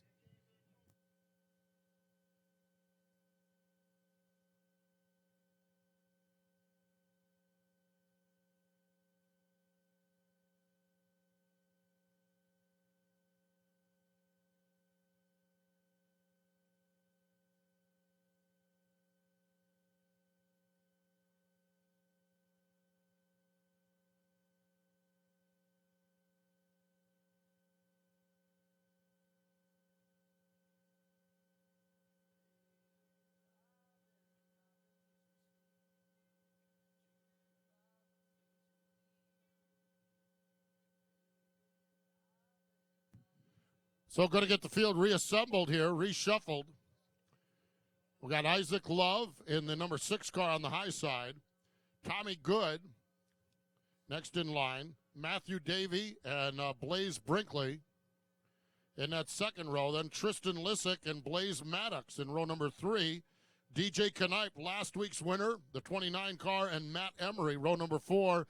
Jason Alder and Liz Montgomery in row number 5. The track caution lights are out. The field is set into turn number 3. These are the Bandolero Outlaw drivers set to go 20 laps the distance. Here they come off turn number 4 as side by side. Good on the inside, Love on the outside. Who doesn't want good Love up the back straightaway as Tommy Good sets the pace, working his way. And now Davey and Love get together. Davey does a nice job saving that race car. Matthew Davey runs in second.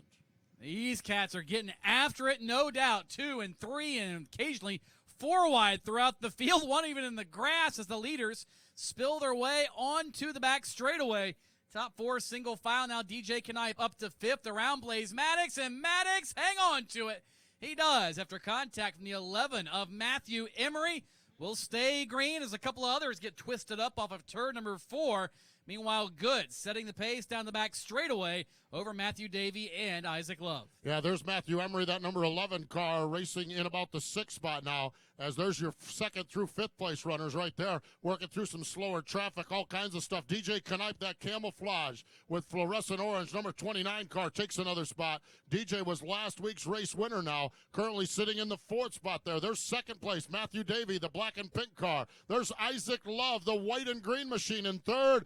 And objects in the mirror are getting larger, boys. The 29 of DJ Knipe is closing in. Closing in no more because he's there. He's got nowhere else to go except around the number 6 of Isaac Love. Love threw a little bit of a block down the back straightaway. This time Knipe peeks to the bottom off of turn number 4. He's got about a bumper bolt there, and that's all there is. Love able to slam the door as they work off turn number 2. Davey now up a little bit higher, but Knipe still trying to find a way around the number 6 of Isaac Love. DJ Knipe right there on the back bumper of Isaac Love, literally up off that fourth corner now. This time Knipe gets a run to the inside. Love just slams the door in his face. Right down into turn number 3. Up off from that second corner again. This time, though, Love gets a run. He's alongside. DJ Knipe on the inside. Love up top. Give the spot to DJ Knipe as now they navigate around some slower traffic. DJ Knipe up to the 3rd spot. Tristan Lessick trying to follow suit, and he'll get to the bottom of Isaac Love for position number 4 off of turn number 2. Lessick and Love side by side into turn number 3. Ashley Pantone, and we've got cars all over the place in turn 2.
Liz Montgomery climbing out of that race car. A nasty flip.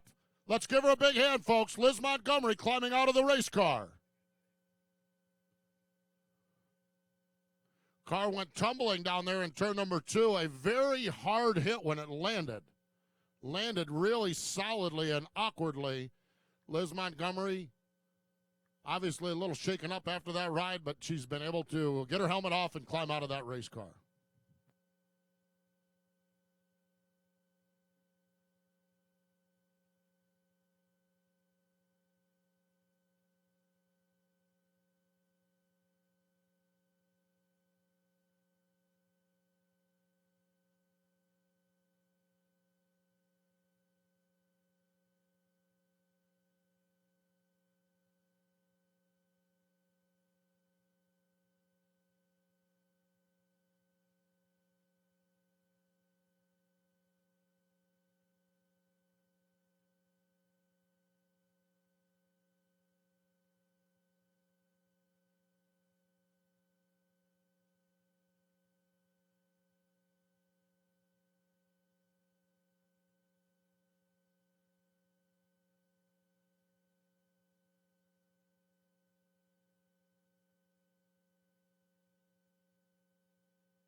Along the back straightaway, the cone has been placed out on the track over in turn number 3. Drivers are going to choose inside or outside.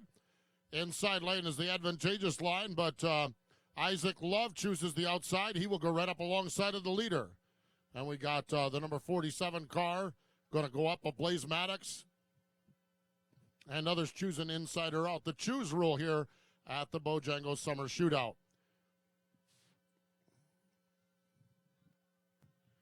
Tommy Good, the number 19 car, going to be the race leader. Isaac Love going to start alongside. And we got Matthew Davey in the number 10 car. Then the number 47 machine of Blaze Maddox. Your front four, DJ Knipe, last week's winner. And you can see DJ Knipe has some flags on the back of his car. Checkered flag means that he was the race winner. Orange flag means he's the point leader. Of course, this week, number 2. Last week, it would have been one and the same. We've got the field rolling off from turn number 4, and the green flag is out. Racing down into turns 1 and 2, side by side, up to speed. Tommy Good on the inside. Isaac Love up top. Love gets out of shape. Now they're 3 wide. They're 4 wide mid-pack momentarily. Racing, barnstorming into turn number 3. They're not done yet off turn number 4. Car still slipping, sliding. 3 wide once again for the third spot. Lessick on the bottom. Knipe the odd man out. This time Blaze Maddox gets the win on that one. He moves up to position number 3. And behind them, here comes Blaze Brinkley in the number 24. Side by side with Isaac Love. That's for 6th. And meanwhile, again, battle for 2nd and battle for 4th back to turn 1. Great racing action. Maddox and Davey running side by side for 2nd spot. Here comes DJ Knipe working into the number 4 spot. Now, Matthew Davey to the inside. Maddox up top. They're still side by side. They slide up the racetrack. Both of them do. The door is open. DJ Knipe. I know, folks, it's a camouflage car. You can't see it. Trust us. He just took over the 2nd spot. He took over 2nd, and Maddox and Davey apparently have not finished with one another as of yet. Davey turns down slightly into Maddox. This time he'll slide up the racetrack. Will Davey behind Maddox, and that opens the door for Blaze Brinkley in the number 24. So apparently something amiss on the number 10 of Matthew Davey, unable to keep that car down low on the exit of the corners. He falls back to 5th, and now is going to try once again on Brinkley is up front. DJ Knipe trying to chase down the number 19 of Tommy Good. Tommy Good has that car wheeling. 12 laps have been completed. 7 or 8 laps to go. We've got one skittering off the front stretch here. Matthew Emery does a pirouette in the grass. Out of harm's way. We stay green. Here is the battle for the 3rd spot, or the 4th spot, make that. As Matthew Davey has that spot. Tristan Lessick, there's Isaac Love the wrong way around. Yellow flag is out.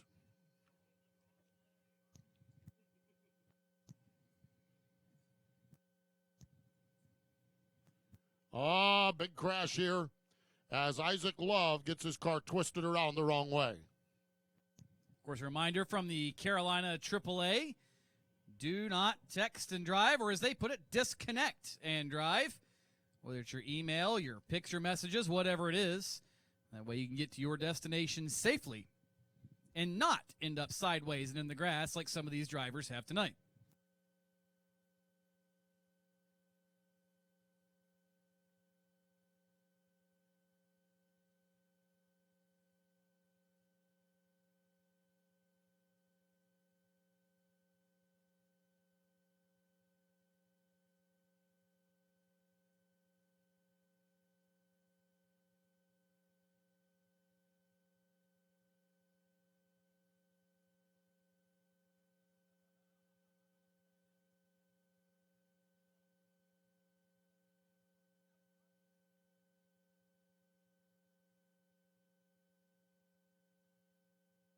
So the field has been reassembled here. Tommy Good is the race leader. DJ Knipe going to be in that 2nd spot. Blaze Maddox is 3rd. 4th spot is Blaze Brinkley. 5th spot is Matthew Davies. 6 is Tristan Lessick. 7th spot is going to be the 77 of Jason Alder. 8th spot, well, they're shuffling it around. Miss Kara is, Kara Clark is our high dollar official here. And so she's getting the field realigned. She talks to the drivers over what is called a race-ceiver system. And basically that allows one-way communication. Race-ceiver allows one-way communication. She can tell the drivers how to get aligned. On a side note, If I'd have had receiver, I may still be married. One-way communication would have been much better at that stage. Wah, wah, wah, wah, wah.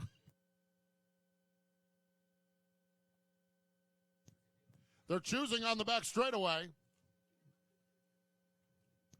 His name is Steve Post, by the way. He'll be here all week. Please be sure to tip your servers.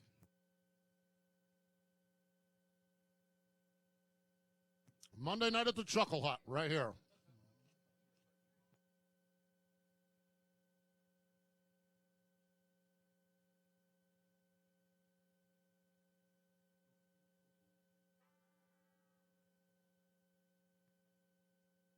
That joke was so bad, Steve, even the sound effects were delayed.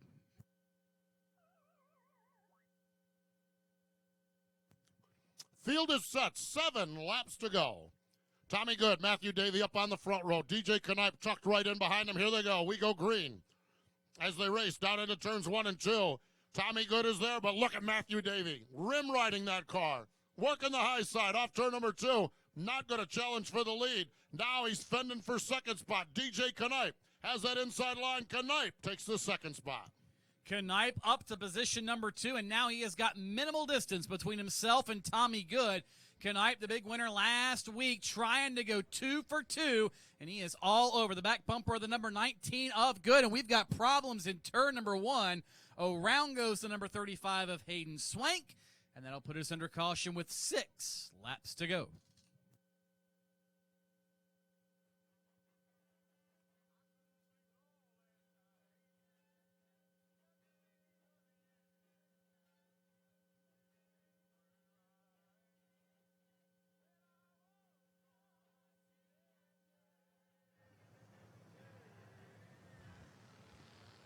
All right, guys, we just wanted to jump in real fast and wish a very happy birthday to our 2 announcers up in the booth, Steve and Tony. I know you guys just celebrated birthdays, and what did you guys want to say?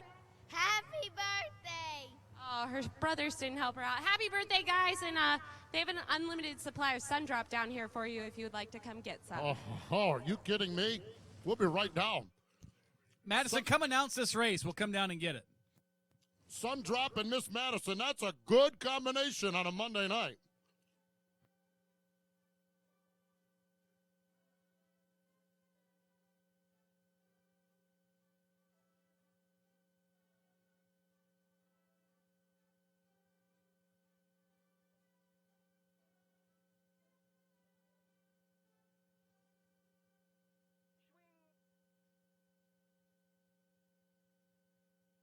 A little late on the chicken dance. I apologize for that.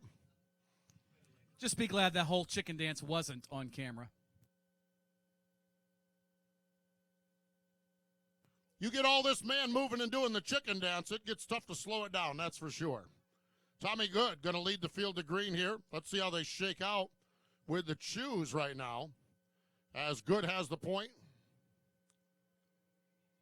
47 of Blaze Maddox on the high side. Here they come. Fly and restart off turn number 4. They bang doors before they even get off that 4th corner. Now they're racing down into turns 1 and 2. 6 laps remaining. Business is picking up at the front of the field. Tommy Good sets the pace, but here comes DJ Knipe up to the 2nd spot. Knipe to 2nd now for the lead in turn number 3. Oh, what a move by DJ Knipe. He put it to the floor and did not lift. He'll take the point at the start-finish line, and they are 3 wide behind him. Matthew Davey to the inside. Good stuck up top. Here comes Brinkley, Lessick, and Maddox all in the top 5 as they work off turn number 4. Lap number 16 complete. Just 1 mile left in this one. Really going after each other here in the Outlaw Division right now. As DJ Knipe, we've got 2nd and 3rd, a 3rd and 4th place car. Tristan Lessick, Blaze Maddox, they get together. We go caution. They both continue to roll. Wow. Man, hardcore, hard-nosed racing here at the Bojangles Summer Shootout in the Outlaw ranks. And they were racing for the 3rd spot. Yeah, are you kidding me? That's right. Tough enough, baby.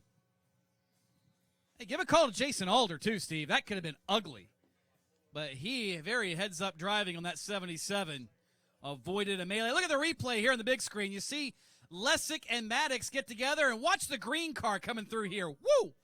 He is the guy that could have made it Calamity Corner and miraculously did not.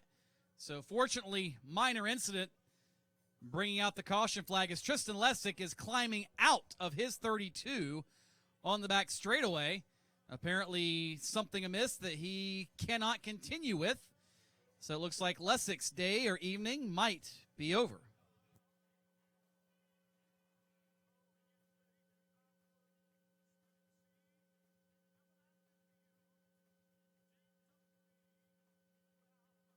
Hey, fans, enter to win 2 tickets to the Circle K Back to School Monster Truck Bash.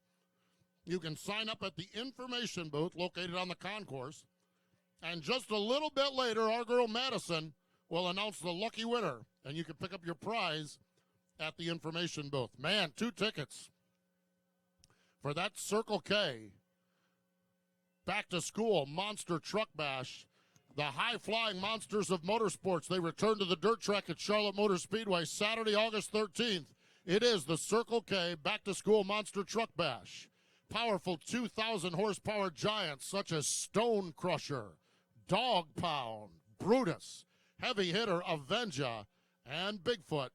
They compete head-to-head on challenges on a radical obstacle course at the dirt track and then batten down the hatches. Hold on as they jump, crush, and crash their way through the freestyle round on the nation's largest freestyle course. Folks, this is something you're going to want to get to. It is great fun for the whole family. Stop by the ticket office if you're here tonight. Get your tickets today or call 1-800-455-FANS. That's 1-800-455-FANS.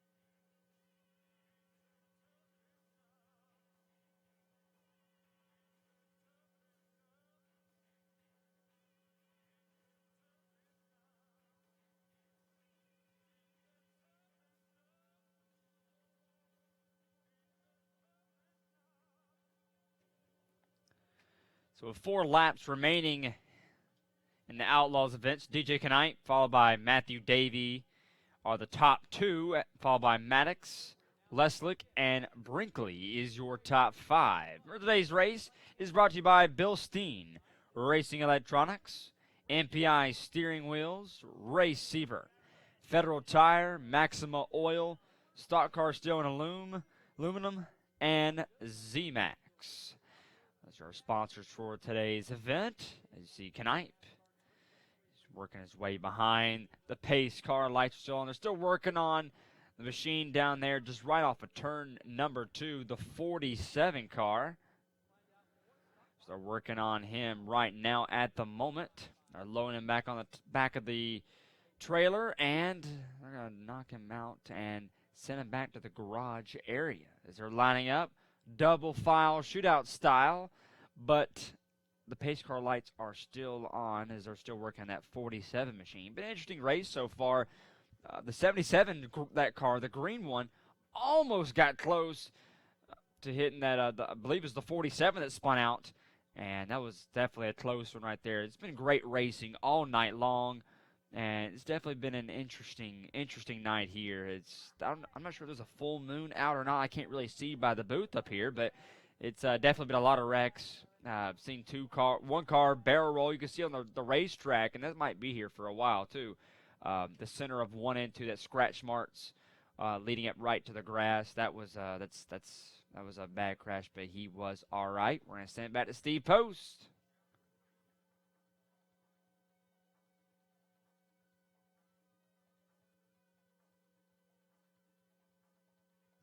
So here we go. The bow time flag in the air in the starter stand. This will be the last restart of the race. Next flag will end it, be it yellow or checker. And here they dash off into turn number 1. Just 4 laps remaining in regulation distance, and Knipe sideways up the racetrack into Brinkley. Here comes Matthew Davey down to the inside for the race lead in turn 3. Matthew Davey slides up the racetrack. Knipe on the high side. Now Tommy Good works to the low side. Matthew Davey sets the pace. Down into turn 3 and 4. Davey's starting to step out, and just as I say it, he gets sideways. Loses all his momentum. Tommy Good is on the inside. DJ Knipe up top as they race with 2 laps to caution flag, yellow flag. Yellow flag, and I think we had it's Let's Bow Racing flag.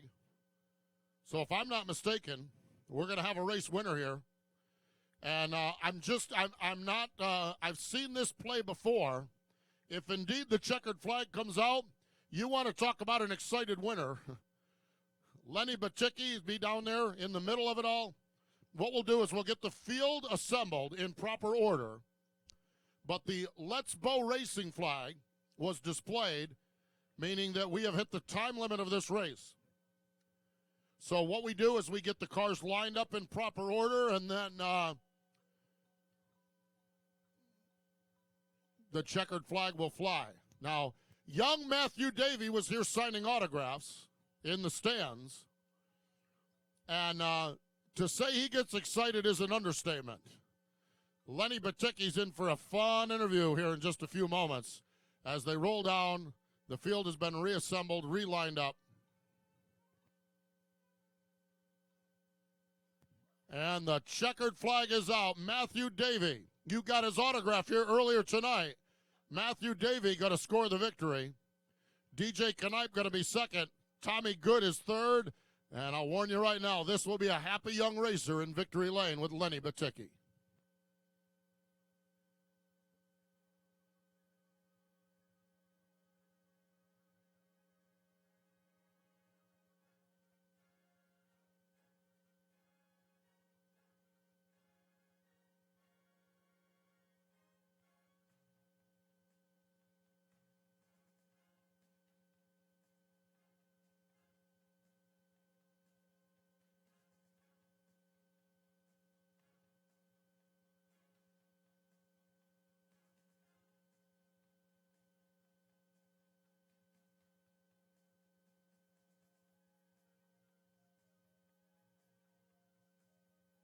I told you. Look at this. Look at him go. Look at him go. Let's give him a hand, folks. Let's give Matthew Davey a hand. Look at that. Yeah. Oh, yeah. Attaboy. Yes. Are you kidding me? Yeah. Ric Flair's even losing his mind. Yeah. To be the best, you got to beat the best.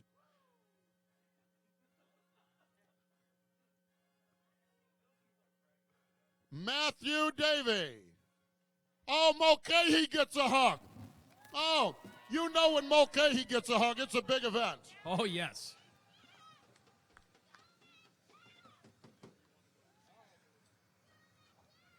There's a bunch of happy people down here. It's just one body. Matthew Davey, Mooresville, North Carolina. DJ Knipe, Blaze Brinkley, guys that win all the time, but you are here in victory lane. How'd you get it done? You know, like I always said, the future belongs to those who believe in the beauty of their dreams. My dad taught me that the best of the best can win anything. If I can beat Higgins in round 2 last year, I can beat his teammate DJ Knipe in round 2. Hey, I went back-to-back round 2, baby. It's over shootout. It's my last year at the shootout. Finally here in the battle. Second shootout win, 4th win at Charlotte Motor Speedway. Thank you, Dad. He has got it there. The excitement of winning at Charlotte Motor Speedway never gets old. Hey, Matthew, how about reaching in there and grabbing the invert? Let's see, the number is 5. It's a 5. And a very happy Matthew Davey down here in victory lane.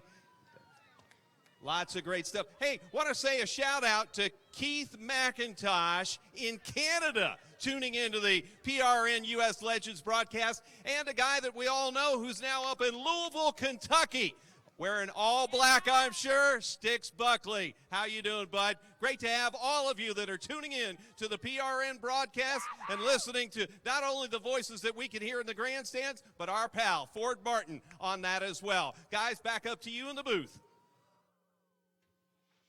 All right, how about that? Matthew Davey with a big old celebration right there. Pull the Cam Newton dab and everything right there. Lindy Baticki mentioned Sticks is watching.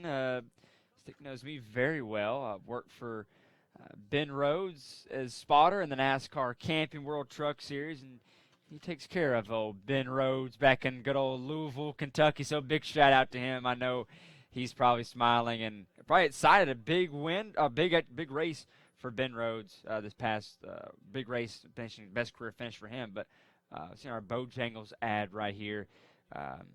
Again, big Bojangles sponsoring the summer shootout right here.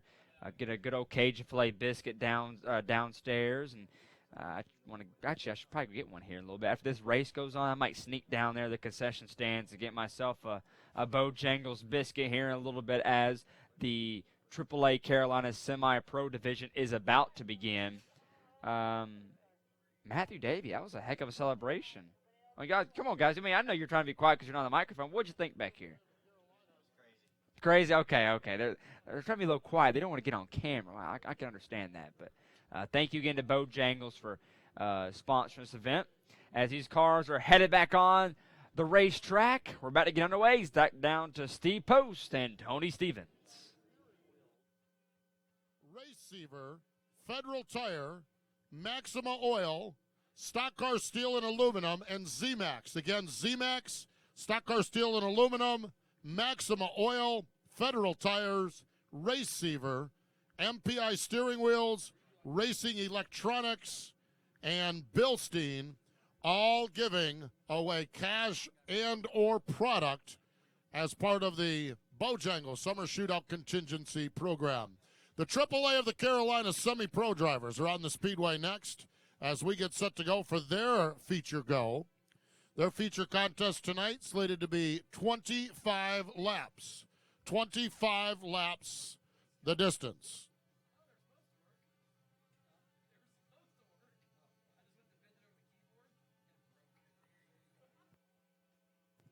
Jordan Stillwell.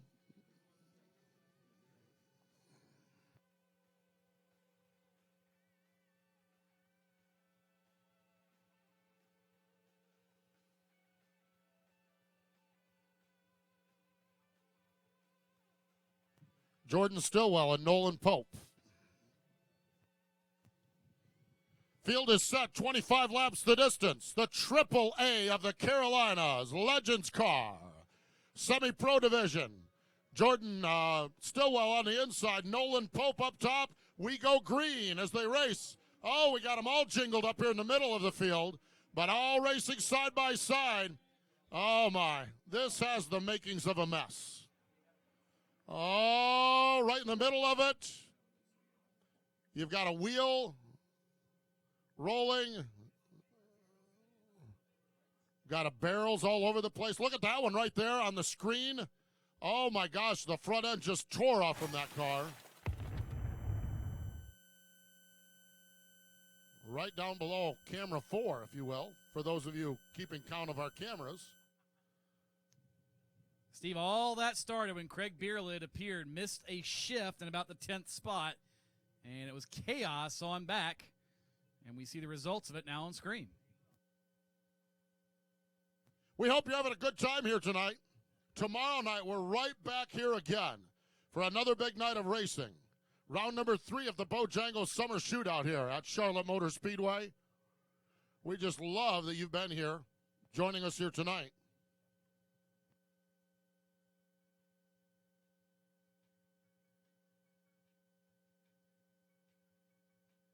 Oh, looks like Mom's walking out with one that's tired out. Looks like he's had a lot of fun here at the Bojangles Summer Shootout. I know we have too.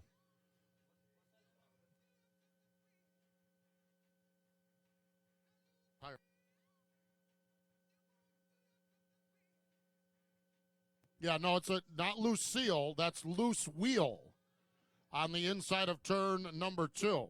Well, maybe they named that wheel Lucille. Well, You don't know. Scott, our sound man, we told you his story last year. Scott's been here since the beginning, but then 2 or 3 years ago he played some Hanson music, got twisted up with the authorities around here, and they threw him out for a couple of years. They suspended him for 2 years. Now Scott is back, but if he keeps playing songs like Lucille when we say loose wheel, or you picked a fine time to leave me, loose wheel, Scott may go back on vacation again. I'm just saying. Are you sure it was the Hanson music or the fact that he is now senile?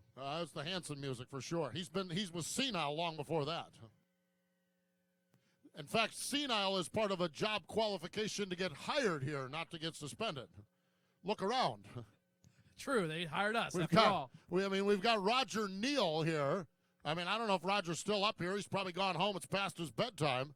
And, that is a textbook definition of senile.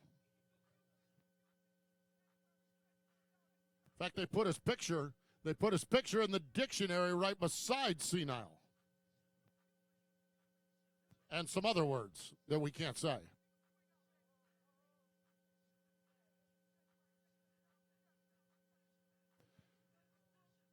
Yeah, does anyone want to dance? Yeah, who wants to dance? Stand up and dance. It's a free country. Let's go. Let's go. Not you, Steve.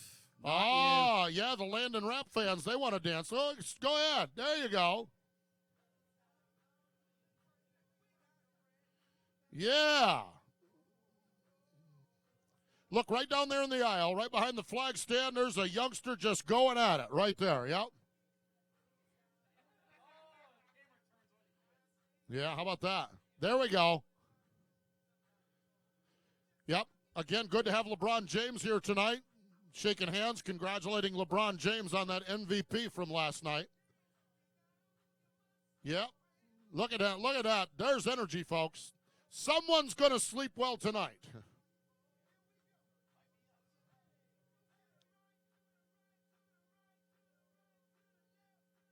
We got a girl in tie-dye down here dancing. Down here in Section E, young lady in tie-dye dancing.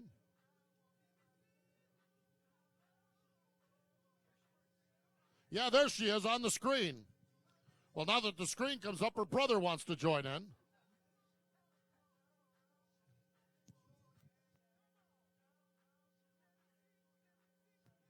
Track caution lights are out. Field is set here as we take 2 on the start of this race. The AAA of the Carolina. Semi-pros, Jordan Stillwell, Nolan Pope on the front row. Off turn number 4, we go green. They're racing. Down into turns 1 and 2. This time much smoother. So far, so good. As they race their way down in the first and second turn, Jordan Stillwell, your race leader. Boy, look at that. Side by side, all the way back through the field. Well, we made it through turns 1 and 2. Can we make it through 3 and 4? Survey says yes on that one. Stillwell, the leader over Holloman, and look at this behind him. Pope just got the old heave-ho from Matt Mead. So Pope not too happy with the 24 of Mead. He was the fast qualifier earlier this evening was Mead. He now moves to position number 3, all over the back bumper of John Holloman back to turn 1. Yeah, great racing action here in the AAA of the Carolina semi-pro ranks. Look at that side-by-side for about the 7th spot. Look at that, 4 cars, 5 cars, 6 cars, maybe even 8. Battling for 6 on back, just wheel to wheel. Here's the battle closer to the front. Number 2 spot on the line. Matt Mead dials up the inside, and that number 24, now he slides up the racetrack. Mead, John Holloman right there. Here comes the number 95 car. Jacob Hefner, last week's winner. Down on the inside, that white number 95 car. Matt Mead around in turn number 4. Was just getting ready to say, Steve, he wasn't making any friends early. He used the bumper more than once to get around everybody, and apparently what goes around comes around. In this case, around goes the 24.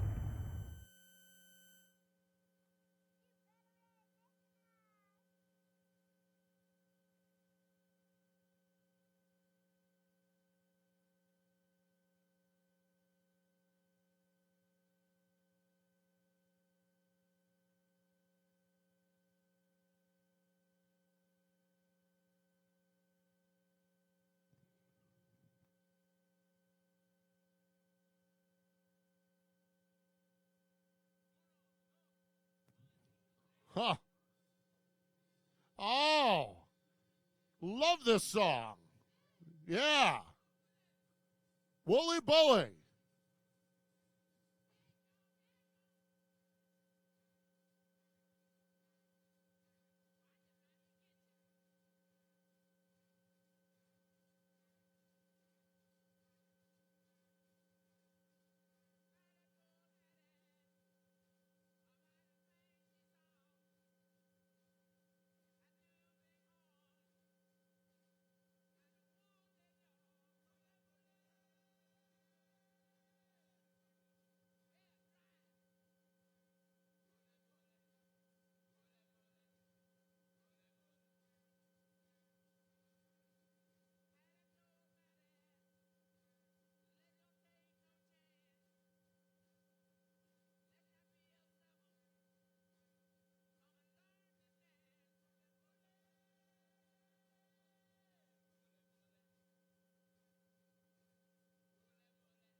Jordan Stillwell is the race leader.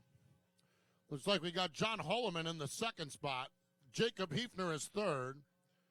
Fourth spot, Gus Dean. Then we've got the uh-oh of Craig Bierla, your top five.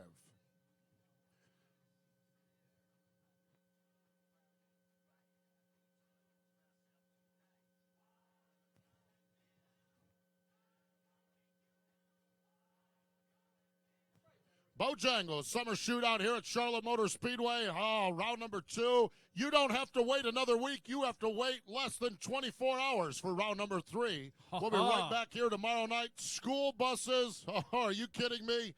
Tell your friends, tell your neighbors, even tell people you don't like. The grandstand's big enough so you don't even have to sit with them. Why did you look at me when you said that? You were in between me and Kyle Rickey. That's why. Somebody has to separate you two.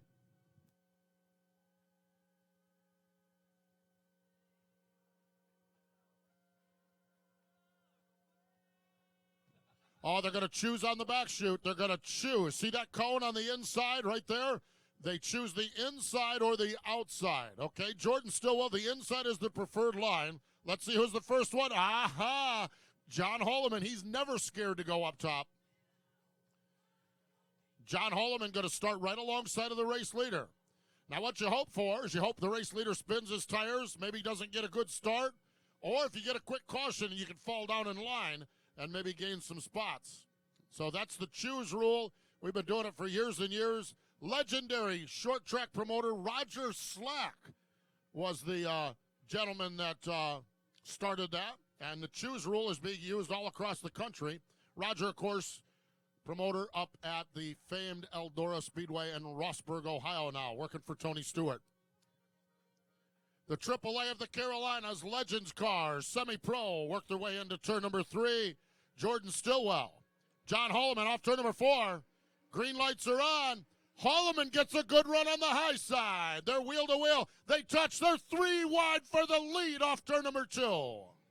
Holloman and Hefner, and for that matter, Stillwell, will all sideways getting into turn number 1. Hefner is going to emerge the victor of that battle for now, leaving Holloman and Stillwell now side by side into turn number 1. This time, that black and pink number 4 of Holloman moves to the runner-up spot. Behind him, Gus Dean trying to dispose of the number 11 of Brad Lowmeister as they now battle side by side and flank to flank off turn number 4. Working their way down into turn number 1 and 2. There's the second place runner, that pink and black car of John Holloman. Right there, Jordan Stillwell, the blue and white machine, right on the back bumper as they work their way into turn number 3. Stillwell is in 3rd. Gus Dean is in 4th spot, that black and gold machine, as they work their way down across the stripe.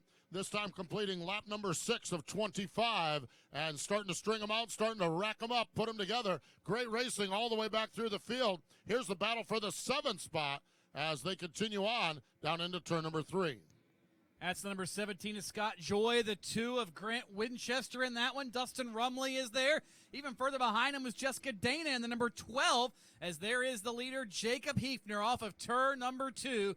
That margin, that's about 4 car lengths over John Holloman in the number 4. Single file for the most part throughout the field, logging laps here in the mid stages of this one. 8 complete, still 17 circuits to go. Jacob Hefner, you see the flags on the back of that car. The checkered flag on the back of the car means that was last week's feature winner. The orange flag on the back of the car means the point leader. Well, we're round number 2. That means the race winner is the point leader from last week. So Jacob Hefner has both those flags flying off the back of that car. Right now, they're just kind of teasing and taunting John Holloman. Holloman now might have closed a car length down that last lap around. Looks like it's down to 3 car lengths down into turns 1 and 2. Holloman seems to have a little higher entry into the corner, Steve, but he's able to come off straighter and lower, and that seems to be paying dividends as he is just barely inching his way closer to Jacob Hefner. There you see the difference in lines off of turn number 4, and Holloman now there in turn number 1. The gap a matter of feet through the center of turns 1 and 2. Can John Holloman find a way around Jacob Hefner, catching him one thing, passing him completely different? John Holloman, a quarter-mile expert, races here on Tuesday nights at the Bojangles Summer Shootout, races on Saturday nights at the famed Bowman Gray Stadium up in Winston-Salem, North Carolina. Right now, he is on the back bumper, about 2 car lengths behind the number 95 of Hefner as they continue to work their way around the racetrack. This time by, halfway down, 13 down, 12 laps remaining, so into the second half of it, and Jacob Hefner, last week's winner, continues to set the pace. On Holloman, speaking of Bowman Gray, Steve would love nothing more than to go back-to-back. He won Saturday night up at the stadium. Oh, what about a Monday night victory? I'm sure he would love for that to be in the cards. And pretty soon, that top 2, they're going to encounter the tail of the field. We might see traffic playing a role in the outcome of this one if it stays green. Hefner trying to plot his way forward and maybe think about what he's going to do with those slower cars once he gets to them. Yeah, Hefner continues to set the pace now. He stretched it out to about 3 car lengths, down to 2 into the turns, but able to stretch it out on the straightaways now is Jacob Hefner as they continue to roll around the speedway. Holloman able to close in down into the corners again, though. As they come around, we got trouble. A spin right in front of the leader right here off turn number 4, and so we are under caution. Carson Poindexter, I believe, the driver, the wrong way around here on the front straightaway.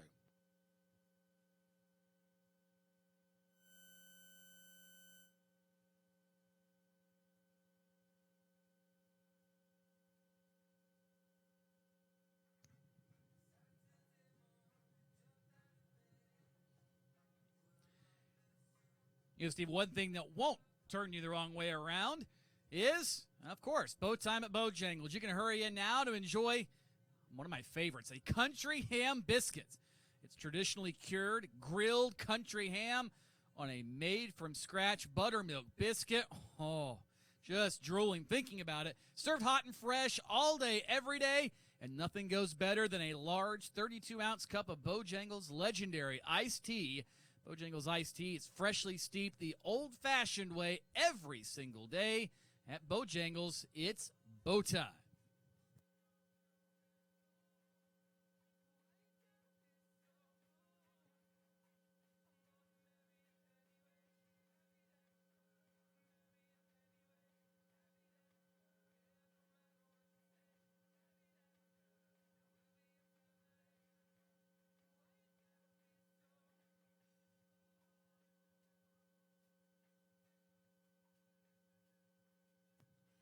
So Poindexter's car getting pushed here on the front straightaway momentarily. We'll be back to green flag racing action. 15 laps have been completed.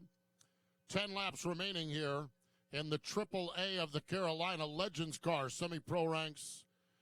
Jacob Hefner been able to maintain the top spot, not able to stretch it out. But John Holloman not able to challenge seriously as well over the last 10 laps or so. But a restart side by side and always mix things up, and I'm sure it will here tonight.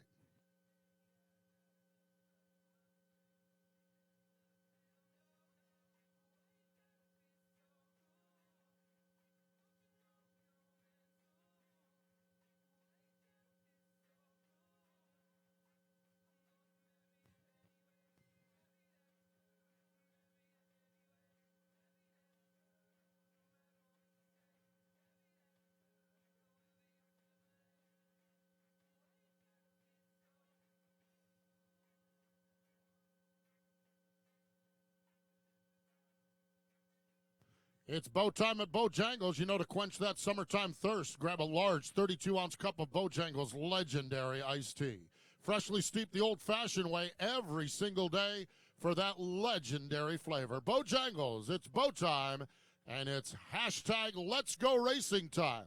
Hey, if you're going to tweet, if you're going to go on Instagram, you're going to talk about the great Bojangles Summer Shootout, use the hashtag Let's Bow Racing. That's Let's Bow, B-O, Racing. Going to choose over into turn number 3 as Hefner, Holloman, Gustine going to choose the high side. Gustine going to start alongside of Jacob Hefner now as we get down with 10 laps to go.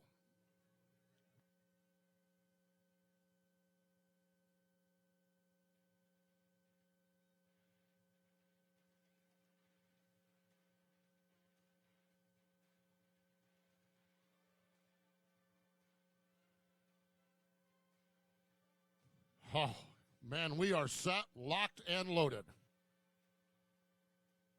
The Triple A of the Carolinas Legends car, semi-pro ranks, drivers ready to go. Going to try to button this one up. 10 laps remaining. Anticipation of a big one. Here they come off the turn. Already beating and banging on each other mid-pack. We go green, and they're already fanning out. Hefner sets the pace. Gustine on the high side. Here's John Holloman down low, battling side by side for second spot as Jacob Hefner tries to stretch out an advantage. Gustine just about was able to slide into second, but Holloman was there. Now he'll relegate Dean back to third. Single file for the top 4, and here goes Holloman back to work once again on the 95 of Hefner is one car. That's the 18 of Matt Mormon goes around off turn 4. He gets it rolling. We stay green, but the battle is up front. Top 2 cars starting to pull away, and Jacob Hefner has his hands full with 9 laps to go. John Holloman, that car right there in second spot. Black, pink numeral number 4 car right there bird dogging him down into turn number 3. Jacob Hefner has that top spot. Holloman right there, about 2 car lengths back to Gustine. And now Holloman down to within feet, down to within inches. In fact, they touch in turn number 2. Hefner slides up the racetrack. Holloman, they touch again. Off the second corner, the gloves are off. It's a full-fledged slobber knocker here tonight at the Summer Shootout. The open bumpers of a Legends car. It looked like that Hefner and Holloman locked bumpers briefly. Normally that ends in disaster, but a great job by both drivers to get away from that snafu without any sort of incident. Now Holloman giving chase one more time off of turn number 4. Still looking for a way around Jacob Hefner. Has yet to find that magic yellow brick road. He'll look again off turn number 2 down to the inside. Nothing there for Holloman as Hefner will slam the door in turn 3. Down into turn number 3. They might have hooked bumpers again. This time Hefner slides up the racetrack. Holloman is there. 4 laps to go. They're wheel to wheel. They're side by side. Now Hefner back on the back bumper. Slides him up the racetrack. Yellow flag is out. Yellow flag is out. Wow, what a battle we had there. And not sure why the caution is out, but we are under it here.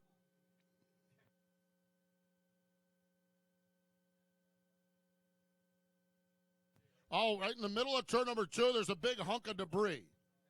Oh, someone lost a fender. Wonder if it belongs to Freddie. Wah, wah, wah, wah, wah. So, man, I'm telling you what, we've got 4 laps to go, and These two drivers are going after each other for the top spot. Some great racing action here. I'm not sure. I might prefer to be Gus Dean. Right now riding in the third spot, licking his chops. Well, actually now being scored second. We'll see. They are going to realign them.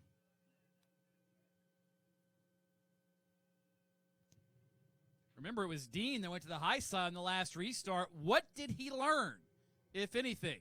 Well, now they're saying the 4 of Holloman is going to be the race leader. And again, it's where the caution came out, where they were scored at that time. So when they're passing back and forth, it's just one of those deals where you never know where they were at when that caution came out, especially with such a great battle as we're having here in the AAA of the Carolinas Legends Car Semi-Pro ranks. John Holloman going to be the leader.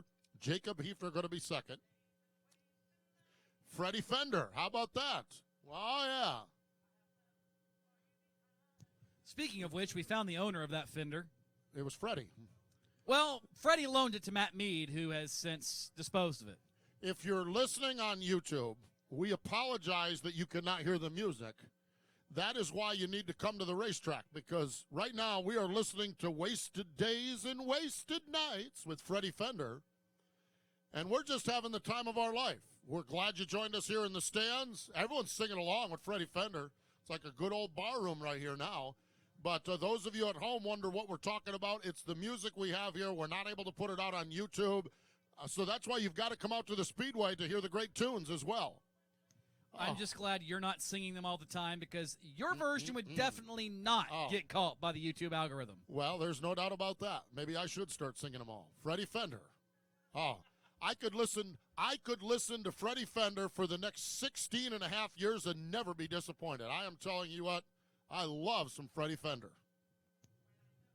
That's what you've said for the last 16 and 3/4 years.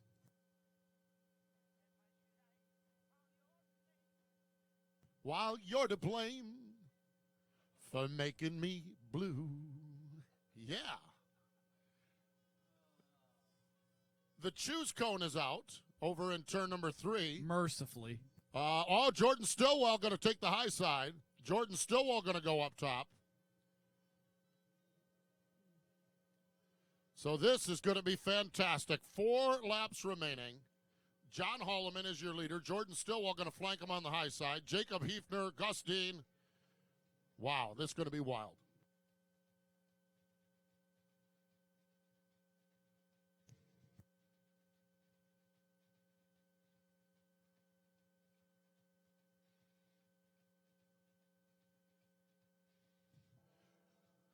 Track caution lights are out.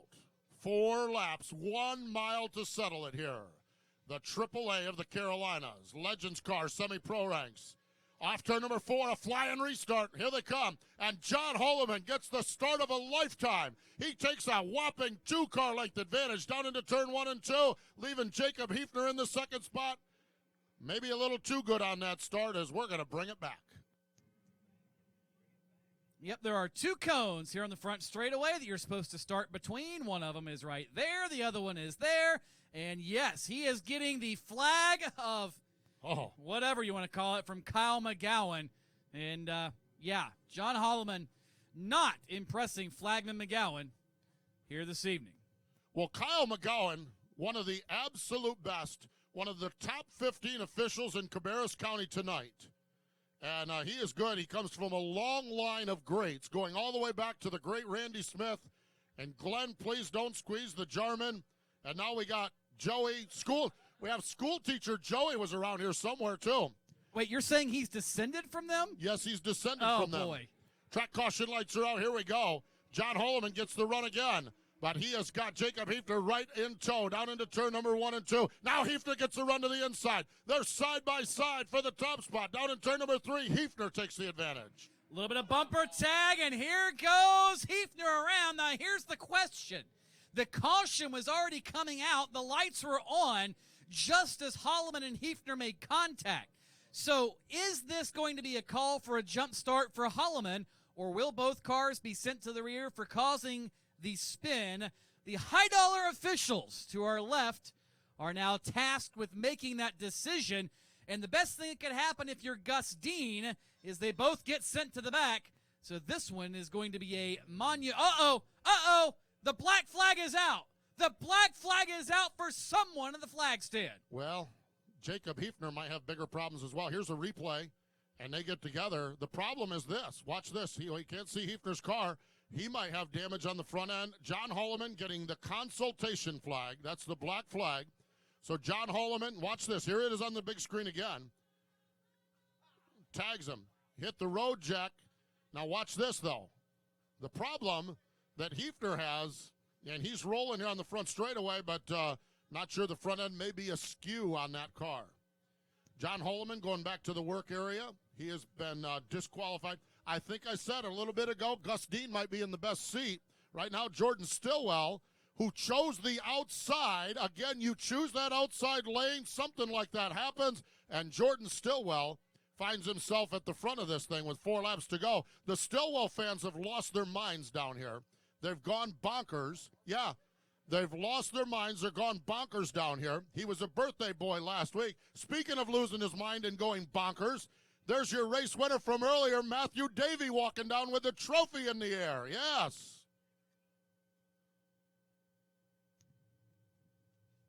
We're all losing our minds, Steve.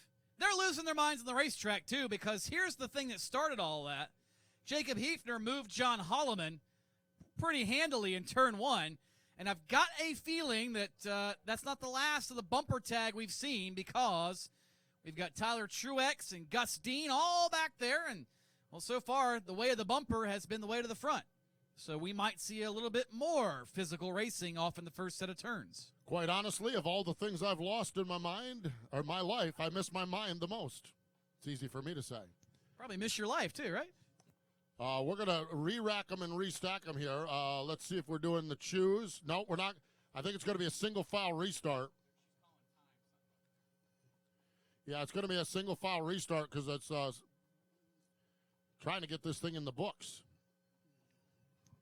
Well, here's one of the things as well, Steve. And now, mind you, the race monitor that you can download and put on your phone is 100% unofficial. But we were closing in on the time limit. However, they had not shown the bow time flag. So we'll see if that renders into the decision as to what's going on track.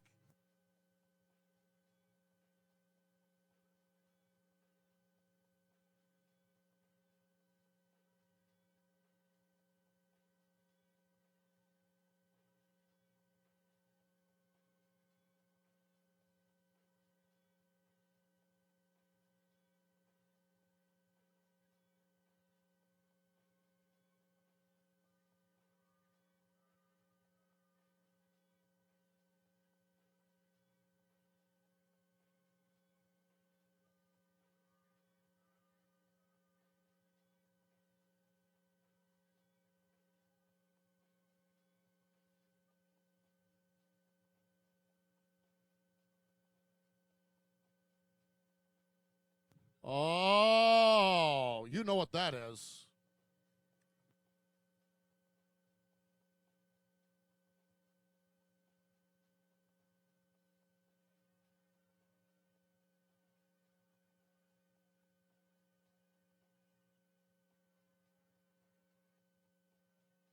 It is a beautiful night for racing here at the Bojangles Summer Shootout, round number 2. And I am telling you, the AAA of the Carolina drivers have put on a whale of a show. But, yeah, there's been a little bit of a full moon involved. Maybe even a bad moon rising, if I say so myself. Cue the music.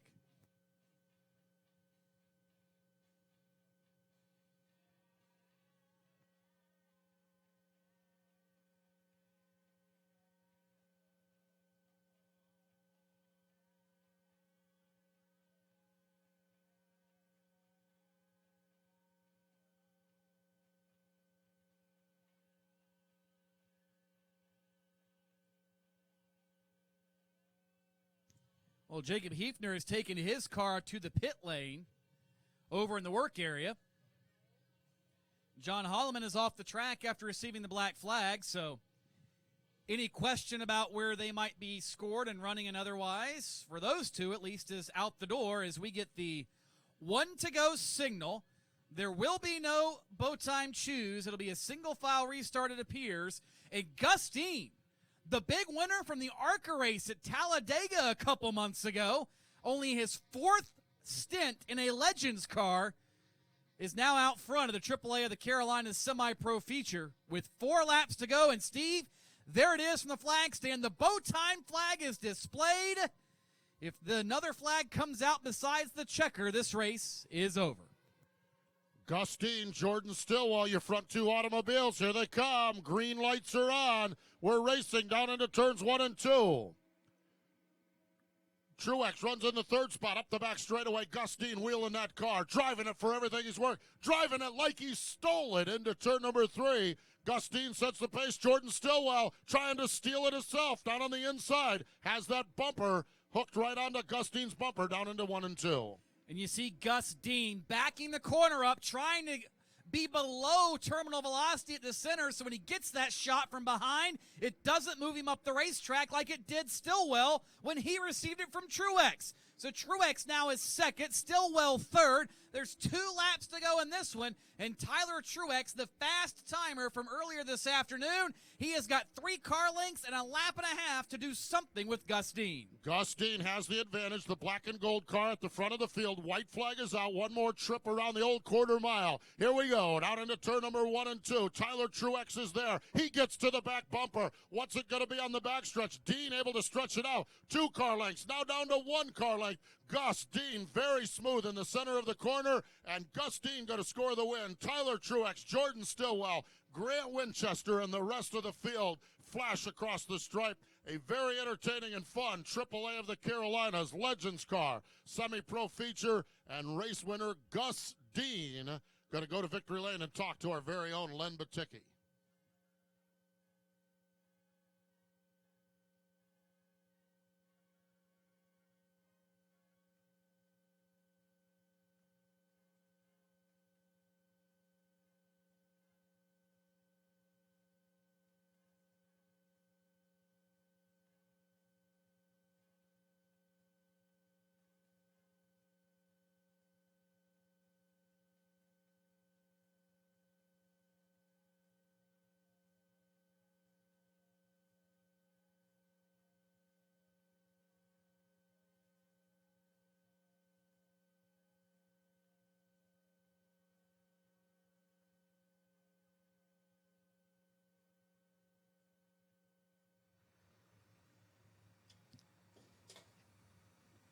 ARCA competitor and now winner here at the Bojangles Summer Shootout at Gus Dean.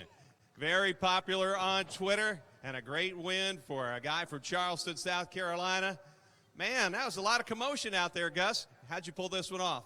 Well, you know, we had a lot of patience, and luckily there, with a few of the scuffles that went on, I was able to hold on to it.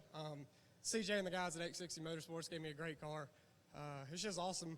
I love this racing stuff, man. You know, I've run supers and all the way up to ARCA, and these things are just a blast to drive. So had a lot of fun. Not bad for my 5th or 6th Legends race, whatever it is. So very excited and looking forward to tomorrow. Glad to have Gus Dean racing with us here at Charlotte Motor Speedway at the Bojangles Summer Shootout. We're so excited we're dropping things like his gift card. We'll put him to work here and do the bow redraw here. He's enjoying victory lane, though, right now with Miss Z-Max, Christina Davidson. And in for the invert. What is that?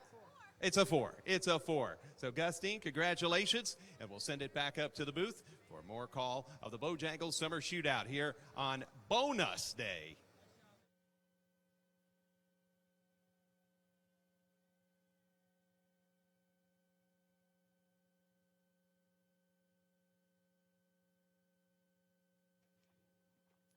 Well, as Steve Post mentioned, Gus Dean was your winner here for the AAA Carolina Semi-Pro Division, and that name might sound familiar, as Steve Post said, was the ARCA winner at Talladega in his 4th stint in a Legend car. So Gus Dean takes home the win for that one. And remember earlier in the broadcast when I said I was wondering if there was a full moon out tonight because of all the carnage? Well, I know the camera's not really showing it right now. I'm seeing a tractor roll his way out of the entry of turn number 3. There is a full moon out. And yes, it's been crazy. See, now the way I'm looking at it right now, the full moon, it's got some clouds covering up the moon a little bit. It's like that wolf you would hear. You go, ooh. You know, I'm not gonna really, give like the little, like the wolf sound, but for sure, it's definitely a crazy night for sure. Congratulations to Gus Dean, as the Bandits are gonna make their way out onto the racetrack. What's Madison Martin got going down there? She's got a. I believe what they're going to try to do is throw maybe sandwiches into the box. We'll see what happens here. The first one missed. Oh, my gosh, that was terrible. Second one, oh, it went in. It was good. And puts it in. Oh, LeBron James jersey right there, and he's got it going on so far. Second one, that was way right. Like a Ryan Suckup field goal there. And James, 2 for 2, wins it again tonight. So the LeBron James man puts it in and wins the bow throwing sandwich toss. One of those throws by that other person was really awful. So that's okay. We're all trying, but the LeBron. I guess you gotta have the LeBron James jersey to get it on. But anyway, we got racing coming up next. It's the Bandits back down at Steve Post and Tony Stevens.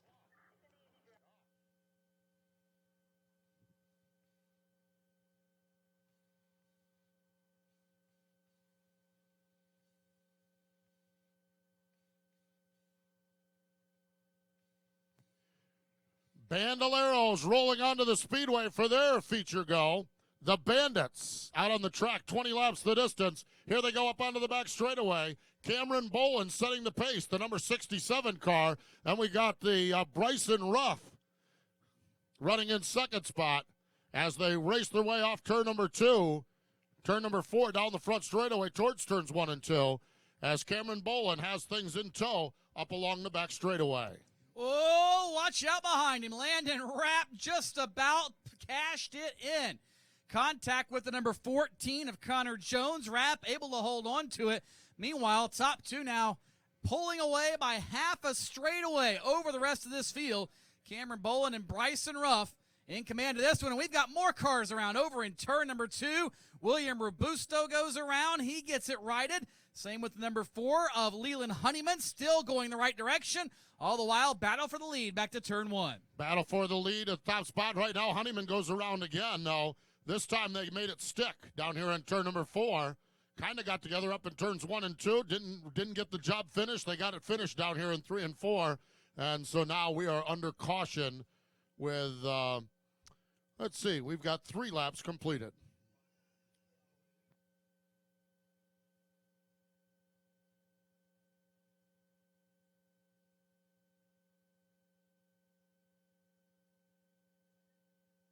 So Cameron Bolin is the race leader.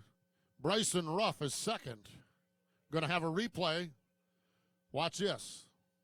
Here's turn 1 and 2.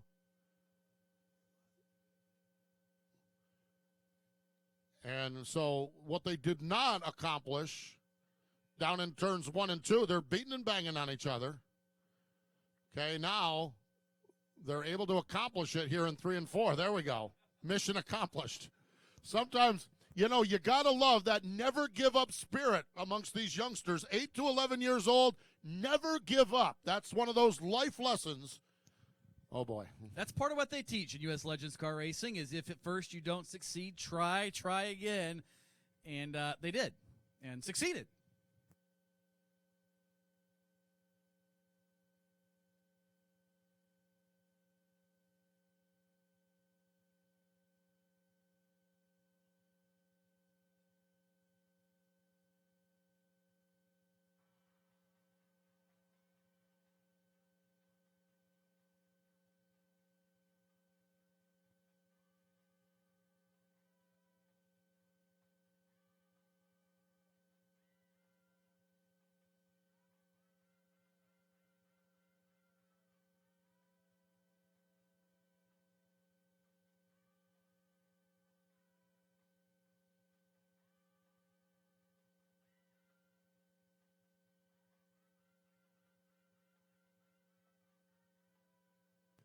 The track caution lights are out. The Bandits are ready to go at it again. 8 to 11-year-old drivers, here they come. Cameron Bolin. No, yellow flag. Yellow flag.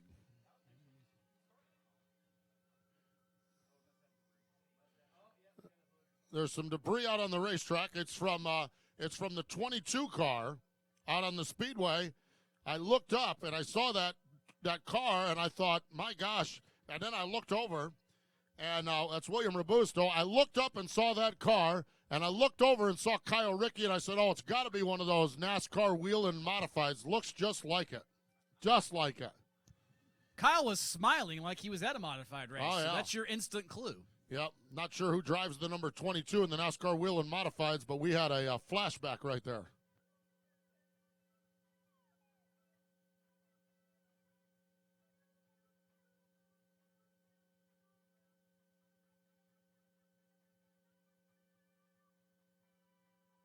Track caution lights are out. Field is set here. We have got 3 laps completed of this 20-lap feature. And here they come through turns number 3 and 4. Off turn number 4, Bryson Ruff. Let's Bo Racing. It's Bo time in that 24 car. Not so fast as Cameron Bolin down on the inside. Bolin takes the top spot as they take those cars onto the back straightaway. This time we get through turns 1 and 2. Oh, watch out. Josh Spees and the 17 of Hayes doing a little bumper tag while the leaders work their way off of turn number 4, trying to pull away from the 14 of Connor Jones and the 44 of last week's winner, Josh Kosick. That gap about 10, 12 car lengths down the back straightaway as Bryson Ruff in the tire tracks of leader Cameron Bolin off turn number 4, lap number 5 complete. Still 15 to go and a long time for Kosick to catch this lead duo. Cameron Bolin doing a nice job leading the field. You see him out onto the back straightaway. Watch the nose of those cars bounce along what's pit road when NASCAR is in town. Pretty rough ride for those Bandoleros on the backstretch. Now it's a pretty rough ride as they race their way into turn number 1. Well, we've got a parking lot in turn number 4. It would be easier to tell you the car's not involved with this one. A big crash down there. Lots of cars pulling away from the scene of the crash. A couple of them still sitting down there. Barrels all over the grassy area. What a mess. Oh, what a mess.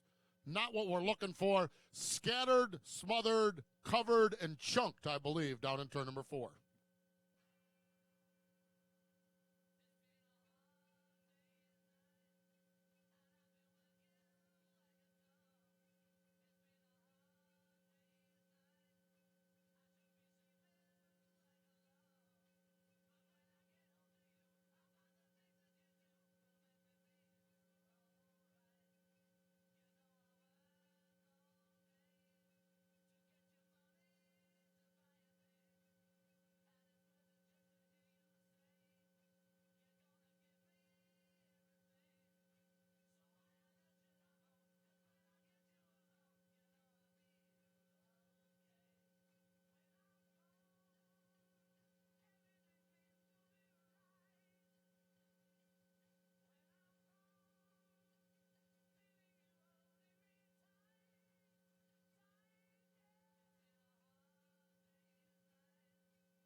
Well, getting things sorted out down here in turn number 4 as the Tommy hook is being applied.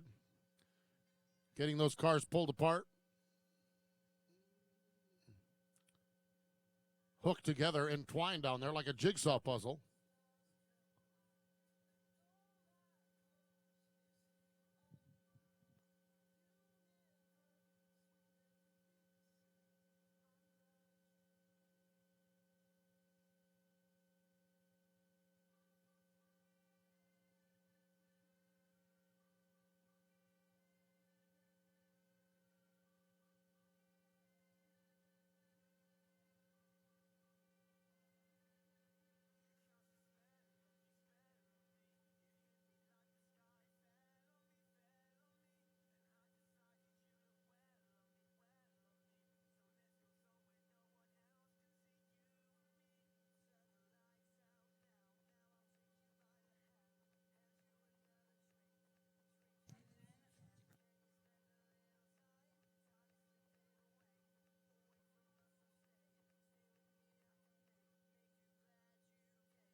we're giving stuff away, Steve. Whoa. Yeah. Everybody likes free stuff. We told you about the enter to win at the info booth earlier. Well, Stephen Baker from Harrisburg, you are the winner. They got an envelope down there with your name on it. Stephen Baker from Harrisburg. Stop back by the information booth. You are the big winner of an envelope full of some sort of goodies. We are told it is the Circle K Monster Truck Back to School Bash tickets. Oh, my gosh. Yes. You are locked in. August 13th. If you did not win those tickets, call 1-800-455-FANS or stop by one of the Speedway ticket offices because you need to be part of that Circle K Monster Truck Bash. I'm telling you, that is the coolest thing on the planet. What they do is they've got an obstacle course set up, and round number 1 are the trucks going head-to-head in the obstacle course. Then what they do is they just kind of set things up all over the infield over there. Believe it's the largest freestyle course in America. It is. And they just tell those truck drivers to go berserk, and they do. And it is absolutely insane where they go, and it's just absolutely nuts what they do. All the hoopla, all the fun. It is absolutely amazing. It is the Circle K Back to School Monster Truck Bash over at the dirt track on Saturday night, August 13th.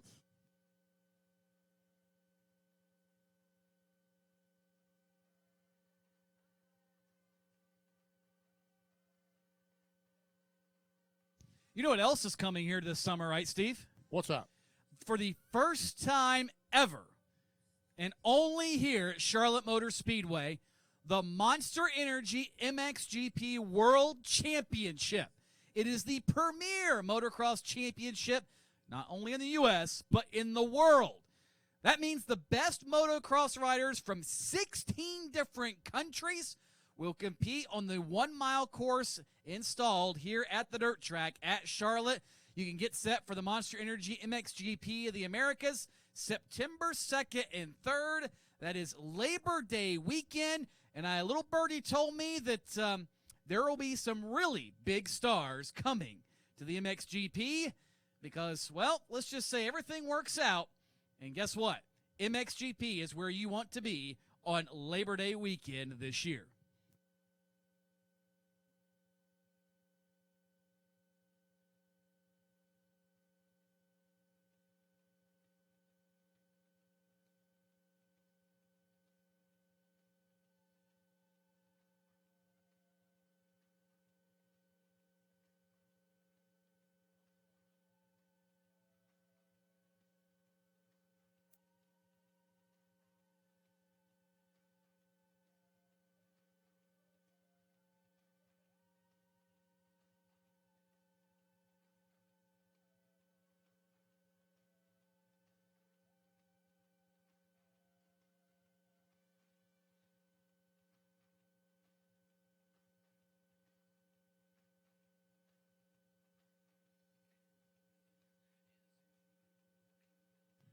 Oh, yeah. We are getting them locked and loaded here.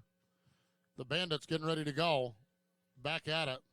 5 laps have been completed of this 20-lap feature. Cameron Bolin, the race leader. Bryson Ruff. Josh Kosick, your front 3. Josh Spies. I believe William Robusto, although that car is all... We cut up about the nose of it being gone, but the entire left side of the car is gone, too. It's starting to look like a monster truck. Well, or Monster Bandolero, I guess. Maybe. Landon Rapp. Oh, my gosh. The Landon Rapp fans, they're going bonkers down here in Section E. They got their shirts on. They're cheering. They're hollering. They're carrying on, screaming. Just losing their minds here tonight, watching young Landon wheel that car around the racetrack. You know they're energized, and we can hear them in the tower. That's right.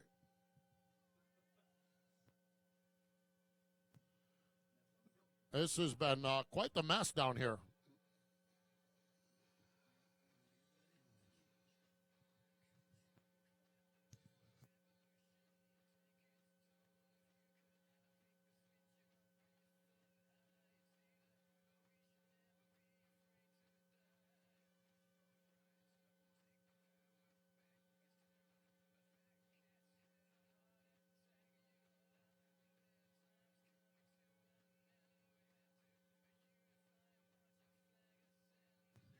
A lot of fluid down there on the track. There you see on the big screen, putting down some speedy dry and just trying to make sure they clean up down there. Speedy dry is kind of like, I guess kitty litter is one thing it's been equated to. And then what happens is that it picks up the fluid and becomes kind of like porridge or like oatmeal. And then they broom it off, and it takes all of the fluids off the racetrack. So the problem is driving on it at high speeds, however. Well, it's not good to drive on in high speed, that's for sure. It's like hitting ice, wet leaves, gravel, you name it. So this could be interesting when we get back to turn 4 next time around.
Track caution lights are out. Field is set into turn number 3. 5 laps down. 15 laps to go. Here we go. Cameron Boland sets the pace. Bryson Ruff right there. Josh Kosick runs in third spot.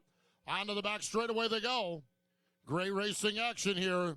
The Bandits, 8 to 11 years of age. And they are working it down into turn number 3 and 4. Working it into, through, and now off the turns, down the front straightaway. Cameron Boland with Ruff tightly in tow, and Kosick is there as well. In fact, Kosick looks to the inside of Bryson Ruff, and he has got a whole load of steam to the inside. Move Josh Kosick up to second, up the racetrack for that matter in turn 4. A little too much steam.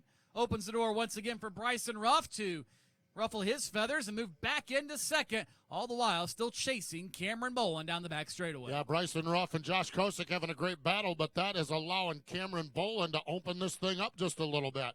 Now Boland slides that car off turn number 4. Bryson Ruff runs in second spot. Josh Kosick, last week's winner, runs in third spot. There's Boland, that number 67 car, along the back straightaway. Again, the nose bouncing its way down through the concrete and working their way toward turn number 3.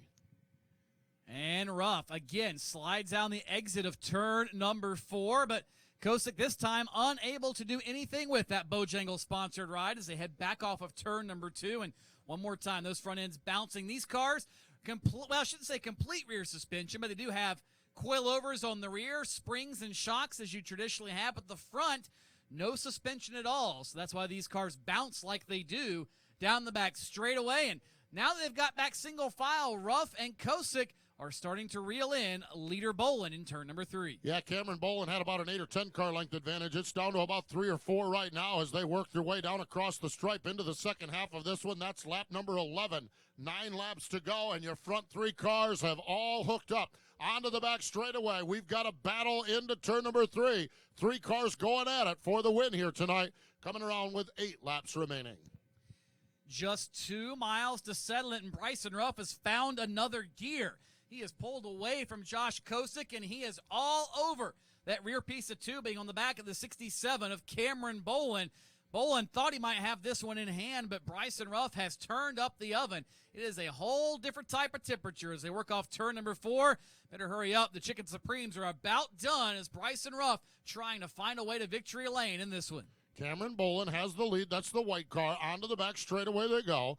working their way down the backstretch into turn number 3. Bryson Ruff right there. As we talked about earlier, that third-place guy might be in the driver's seat. That's Josh Kosick, last week's winner. 14 laps have been completed. 6 laps to go. They're racing for the lead in turn number 2. For the top spot, Bryson Ruff down to the inside. Timed it perfectly. He'll be wheel to wheel with Cameron Bolin through turns 3 and 4. Does not overdrive it this time at the stripe. Move Bryson Ruff to P1, and they get together in turn number 1. Do Ruff and Bolin, and that will open the door now for Josh Kosick to step right through. Bryson Ruff, the leader. Kosick now into position number 2 as Bolin is forced to settle for third. Bryson Ruff, it's bow time. Working his way down to the stripe, completing lap number 16. 4 laps to go. They're side by side for second. Cameron Bolin takes that spot back, but as we say that, Josh Kosick does the high-low switch off the second corner. Now he's to the inside of turn number 3. Off the final turn, and Kosick back on that inside, working the bottom flawlessly as best he can. Bolin again, high entry, looking for the lower, straighter exit. Again, a crossover from Cameron Bolin, but does not have enough momentum to get back alongside of Josh Kosick. That means the 44 can attempt to chase down this guy, Bryson Ruff, but that gap is about 10 to 12 car lengths into turn 1. It's going to take a miracle for Bryson Ruff to lose this one. Although there is slower traffic just ahead of him, it might play a factor. Bryson Ruff down into turn number 3, a couple of lap cars ahead of him. White flag is going to be displayed this time. One more trip around the quarter mile. Here's Bryson Ruff, that Bojangles sponsored car, right down to the inside of the racetrack. Now slides up along the outside barrier. Off turn number 2. Is he going to have to deal with that lap traffic? Yes, he is. Dives to the low side. Puts one in the rearview mirror, puts them both away off turn number 4. Let's Bow Racing. Bryson Ruff scores the win here tonight in the Bandolero Bandits division. And we've got him wrecking in turn number 2, but it don't matter. Checkered flag is out. Bryson Ruff, Josh Kosick, and Cameron Bolin, your front 3 finishers.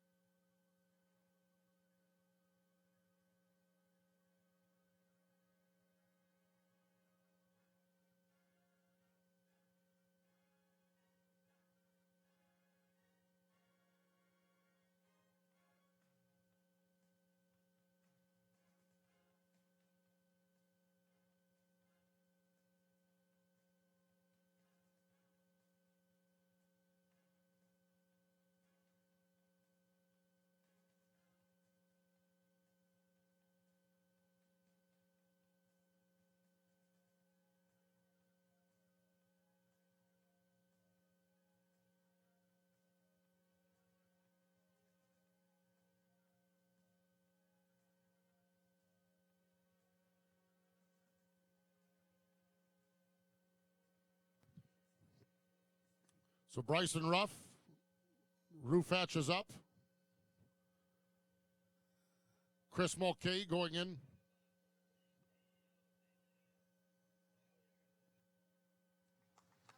We're good, and so is he. Bryson Ruff on his way over. Get the hug from Miss C-Max. You put the biscuit in the basket. You made it to victory lane. How awesome is it to put the Bojangles car in victory lane here at Charlotte Motor Speedway? Feels great.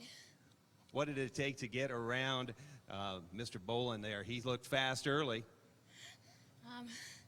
Just drove as hard as I can and passed them. Good folks from Bojangles have done a lot for all of us here and done a lot for you and your race team. Yeah. Well, congratulations, Bryson Ruff. You got one more thing to do. Reach and grab one of those biscuits, and let's see how we are.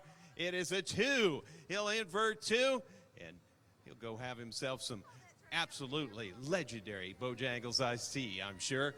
There he is, Bryson Ruff, your winner. Got a couple more to go, and I bet in the next minute or so, Steve Post and Tony Stewart are going to be saying crazy old men, because guess what? The Masters are about to come out. So let's go up to those guys and have us some fun as those wild racers in the Masters division come up next.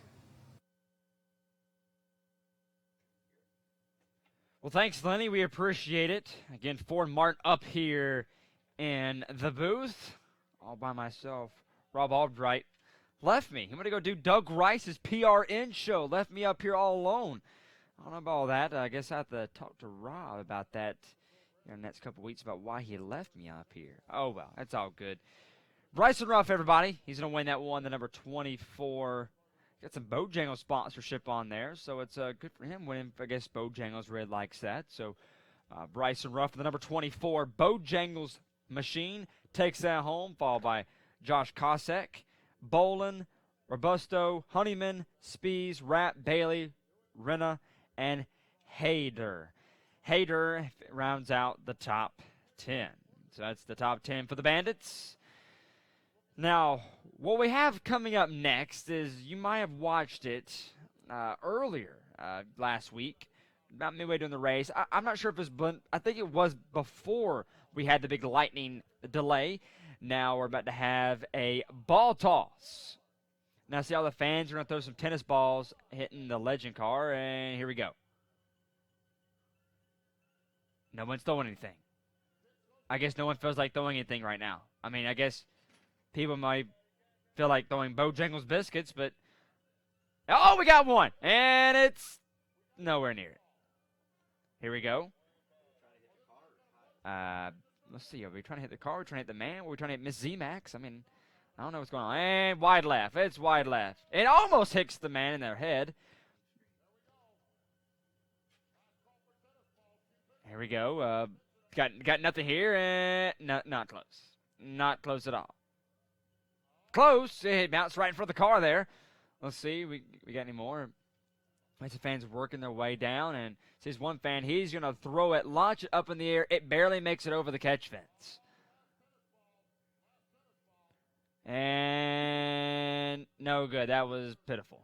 So we'll see if he throws it again anymore. Right here, we got the music almost to a close to see if anybody can make the tennis balls down there. We'll see what's going to happen right here. It looks like an Adam Vinatieri field goal goes wide right, and it takes off, and it's not good. So there goes the Legend car. It takes off. No one hit the Legend car, so that's very disappointing. I bet our very own Lenny Baticki may hit the Legend car. We never know. Anyway, the Bandits are going to make their way back onto the Speedway. They put on an excellent show last week. Got more cars in the field this week. I believe we got at least 5 or 6 more in the field compared to last week, so it's good to have more drivers out here in the field as the flag man is making his way up to the flag stand to get these guys going here and take a couple pace laps. So they're going to get set. They're going to get ready to go, calm down, and that's the best thing about this division right here. They're trying to get, and especially me running Legend cars for a while, this is the moment, you just trying to get some heat in the tires and everything. You're concentrating, and basically all the moves you think, especially when you're if you're starting third, you're starting first, second, or fourth, wherever you're starting, you're thinking the position you're going to be in. You're thinking about what your move's going to be. And basically, if you're running the summer shootout, you kind of have to feel about how these guys race. During the round 2, you're still feeling each other out, but most of these guys have raced against each other. If it's local tracks in Concord, or if you're talking, or Hickory, whatever it is, a lot of these guys have raced together, so they kind of know what to do and how these guys race. So it's going to be interesting to see how this restart goes. I'm definitely looking forward to it. It's going to be entertaining. They're going to get the one-to-go signal. They are not. Oh, they are going to get the one-to-go signal. Here we go.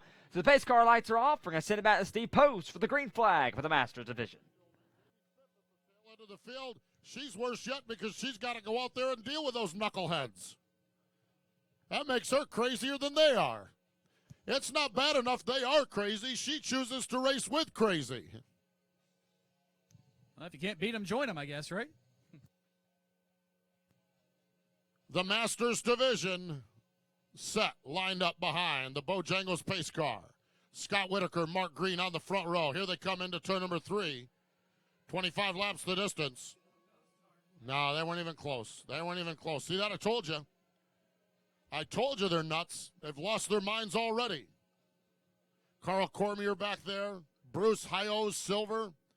Last week's winner, Robbie Faggard in that 12 car. Absolutely nuts, every one of them. Not one lick of sense out there on the entire racetrack. Most guys 40 and older take up golf or something like that. Not these guys. They go out here and wheel the race cars into turn number 3. Up off from turn number 4. Here they come. Scott Whitaker. Mark Green. Green lights are on. We're racing here at Charlotte.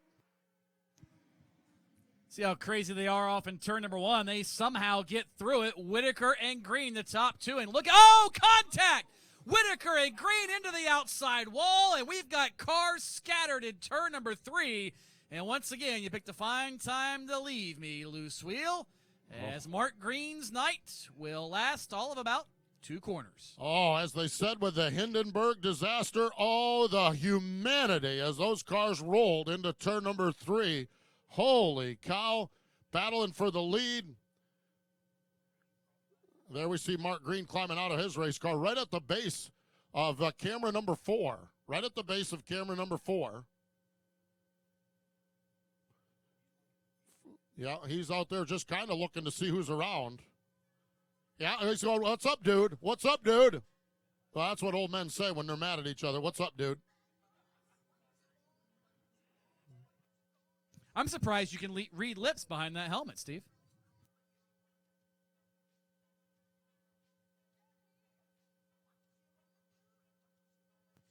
So, off to a wild start here for the crazy old men.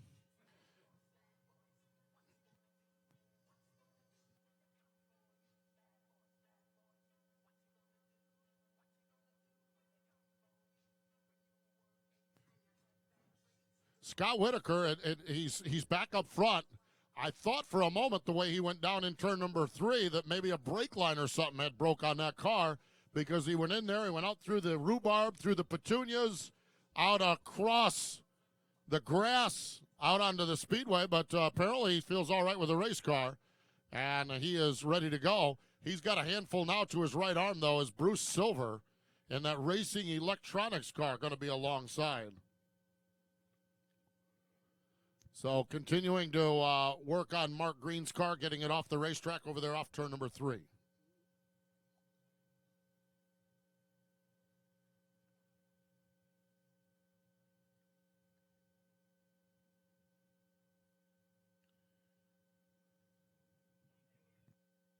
Again, right back here tomorrow night. Those of you in the grandstands, we need to invite you back tomorrow night. Those of you listening, and really, in all honesty, if you do the math, okay, and I'm just, and I'm not all that good at math here, okay, but if you are within 19 hours of Charlotte, if you're within 19 hours of Charlotte and you leave right now, you may get here in time for the first or second heat tomorrow night, but you'll certainly be here in time for the features. So if you're within 19 hours of Charlotte, I would suggest throw the kids in the car, get that baby up on cruise control, and wheel it down here to the Queen City of Charlotte, North Carolina, because we would love to have you join us tomorrow night. Round number 3 of the Bojangles Summer Shootout here at Charlotte Motor Speedway. It is going to be a thriller. We've got school bus races. All of the local principals at all the local schools around here, they are all going to run in a school bus race tomorrow night. So I'd say jump in the car and head this way. Has all the makings for a great summer road trip, right? Oh, you kidding me? It'd be one you'll talk about for the rest of your life. Okay, we did have, now through the age of technology, we did have in-car audio on what happened over there in turn number 3.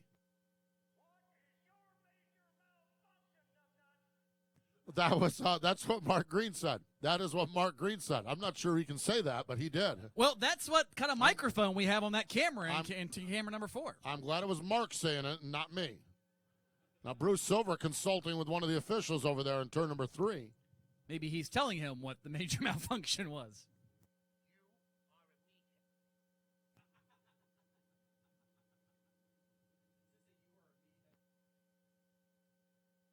Didn't realize Archie Bunker was going to be here tonight. So the way I've got this figured, it's pretty amazing what we've done here is all in one program. We've had Archie Bunker, we've had Austin Powers, we've had Ric Flair, and we've had Minnie Pearl.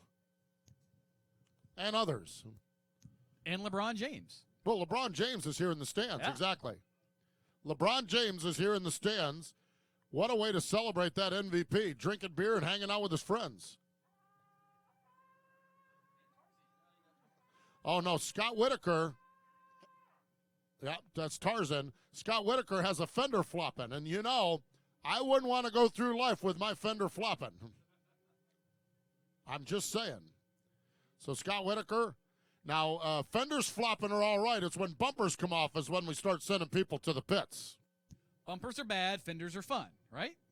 Absolutely. So let's try this again. Track caution lights are out. 25 laps or 25 minutes, whichever comes first for the crazy old men. Let's see if the insanity meter is pegged just yet. Off into turn number 1. Scott Whitaker once again on the bottom. Fender flopping and all. Silver on the outside, and look at this. Right behind him, that is Todd Midas in the number 50.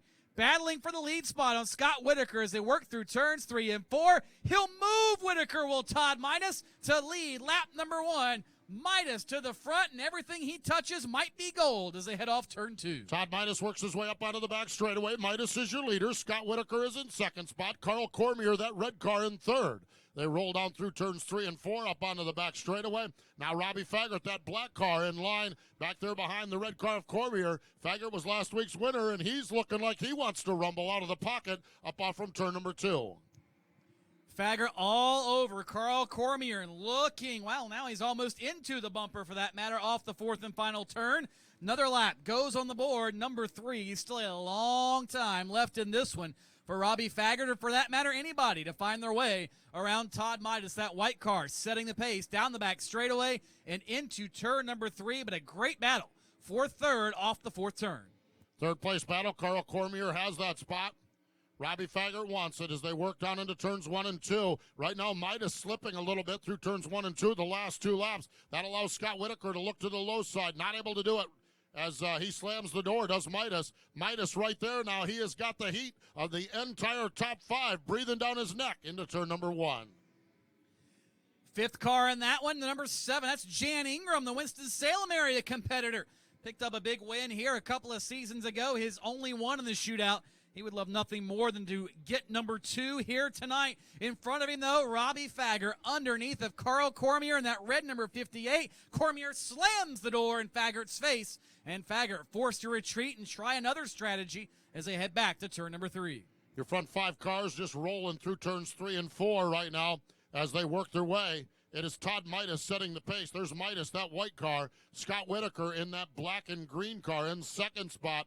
Carl Cormier, that red, black, and yellow, number 59 car, runs next in line. And we've got Robbie Faggart, a little lap traffic coming up ahead of the leaders as they dive to the inside.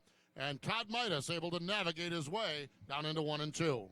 Not sure how close you can cut it in slower traffic, but Todd Midas did. It nearly cost him a shot at the lead from Scott Whitaker, but Whitaker able to fall back in line as Midas pulls away by a good half car length or so. Nonetheless, behind him, Faggart now gets a run on Carl Cormier, and Faggart will claim position number 3 into turn number 1. So Faggart now, 2 cars separating him from victory here at the Summer Shootout. Racing into turn number 3, up off from turn number 4. Todd Midas rolls across the stripe. 10 laps are down, 15 to go. Todd Midas, your race leader. Scott Whitaker settled into that second spot. But here comes Robbie Faggart, last week's feature winner. That black number 12 car, fastest car here at the Speedway right now. And Robbie Faggart is there on the back bumper of Scott Whitaker. Fastest car on track by a good 1 to 2 tenths per lap. That time around, fastest lap of the race by Robbie Faggart, and it shows all over the back bumper of Scott Whitaker, down the back straightaway into turn number 3, and he'll lay the bumper to him. Will Robbie Faggart move Scott Whitaker up out of the groove, wheel to wheel down the front straightaway? Concord's Robbie Faggart now in the runner-up spot as they head through 1 and 2 and down the back straightaway. Todd Midas better be looking and better be defensive because Robbie Faggart is coming. Robbie Faggart works that number 12 car right to the bottom of the speedway. Now Todd Midas is your race leader. He's about 10 car lengths ahead, has a little lap traffic to negotiate around, does that well as Jamie Smith gets way out of the way. As she works her way up off from turn number 2, there's Robbie Faggart to the low side of Jamie Smith, Scott Whitaker in tow, but there's your race leader, Todd Midas, working it off from turn number 4. Last lap it was 10 car lengths, this time 8 car lengths. Robbie Faggart is indeed closing in on Todd Midas. Last time around, the difference was about half a tenth in favor of Robbie Faggart. All this traffic now is going to play a role in this one. There's Timothy Sipes in the number 2. He's in the preferred lane. Looks like he'll get away from that 28 car, so that'll allow Midas to take the bottom now without any sort of issue. and Faggart trying to do just the same. The gap, meanwhile, still shrinking between leader Midas and second place Faggart, now down to mere car lengths as they work through turns 3 and 4. Racing off turn number 4, completing lap number 16. 9 laps remaining here. Todd Midas continues to set the pace. It's down to about 5 car lengths. Now Midas, a good run up off from turn number 2, stretches it out to 8 or 9 car lengths. So Todd Midas getting a good run here in the latter portion of this one as he continues to set the pace, trying to keep Robbie Faggart at arm's distance behind him. That time by Midas a bit faster on the stopwatch than Robbie Faggart. The laps have been equalizing. Midas's car apparently could be getting a little bit better as this run goes on. Faggart slipping, however, as they work off turn number 4 across the stripe. 7 laps to go in this one. And once again, Midas, identical lap times with Robbie Faggart. If he can keep this up, Todd Midas might be making a visit with Lenny Baticki. Midas works that car into turn number 3, sets the left side tires right down near the white line, working it up off from turn number 4. Todd Midas, the race leader. Robbie Faggart runs in second spot. Scott Whitaker runs in third. Carl Cormier runs in fourth. Right now, about an equal distance, about 6 or 8 car lengths between all 4 of those front automobiles. And that's good news for Todd Midas as he rolls across the stripe. 5 laps to go. Lap times matching nearly down to the 1,000th. That time, Midas a full 1/10 of a second quicker. In fact, the fastest lap of anyone in the entire race for Todd Midas. As it gets closer to pay dirt time, Todd Midas is stepping up because everything he might touch could be gold, including the throttle pedal on that number 50 if it takes him to victory lane here at Charlotte. Off turn number 2, he slipped that time. Midas now sees traffic ahead, but only 3.5 circuits remaining. Todd Midas works that car down into turn number 2 or turn number 3. Robbie Faggart trying everything to try to reel him in, but Todd Midas very, very smooth there. Lap traffic ahead. Midas slides up the racetrack, lost a lot of ground there, but Robbie Faggart not able to cash in on it as Midas got a great run up off from the corner into turn number 3. It's 2 laps to go. This time by Todd Midas continues to set the pace. And Midas will have to deal with Jamie Smith in these next couple of laps. Final 2 circuits around the Charlotte Motor Speedway quarter mile. Smith to the outside, not any sort of problem for the leaders. And Midas will now have clear sailing for his final trip around the Charlotte Motor Speedway. White flag in the air for Midas. He has got 8 car lengths between himself and Robbie Faggart off to turn 1. Todd Midas works that car down off from turn number 2 onto the back straightaway. Final trip up the back chute. Works it now into turn number 3.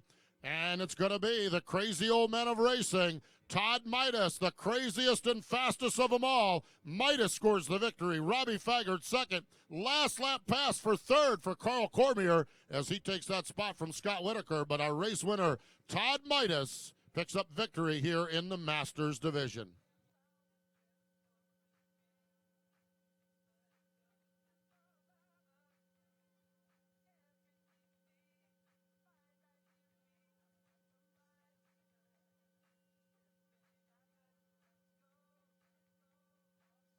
A little of the Midas touch playing on the music machine here. Len Baticki going to go to victory lane. Chris Mulcahy, Miss Z-Max down there. Oh, the whole gang. And Todd Midas.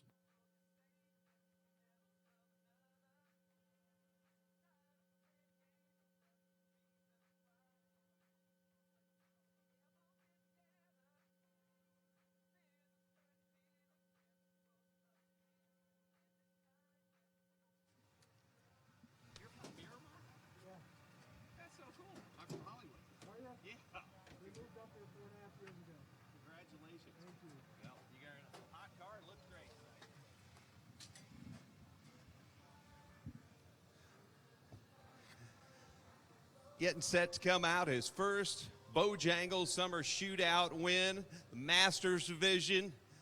Guys in this division, we give them a hard time, but boy, when you're beating the likes out there of Whitaker and Green, who went out early, Faggart, and so many of the other racers out there that really do come with years of experience and know how to wheel these things around time after time, to get this first win is an exceptional achievement. He's in a Chase Pistone race car. He's coming out of there.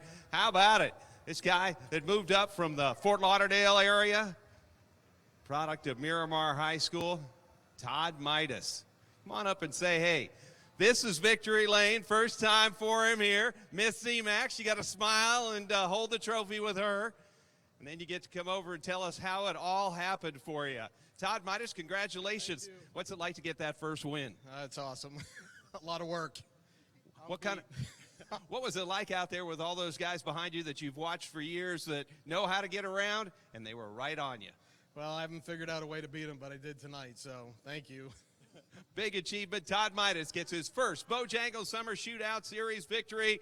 And you know, these things tend to come just like Bojangles biscuits in bunches. So we'll watch for this guy as the season goes on. He pulls it out. It's going to be a two invert.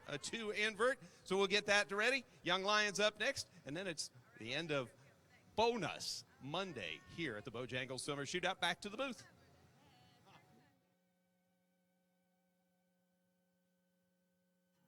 Bojangles is all about flavor. But don't take my word for it. You've been coming to Bojangles every week for 12 years. What brings you back? The flavors are unique. It just hits the right spot for me every time. Bojangles just tastes better.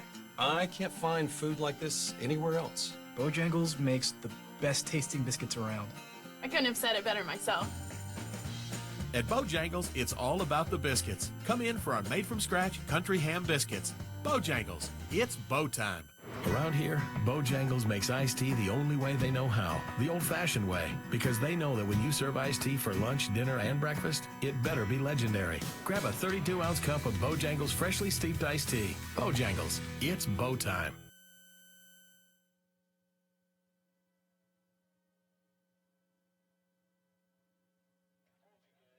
And welcome back to Charlotte Motor Speedway in beautiful Concord, North Carolina, Concord, USA. We welcome you to the round 2 of the Bojangles Summer Shootout as we just finished the Masters Division.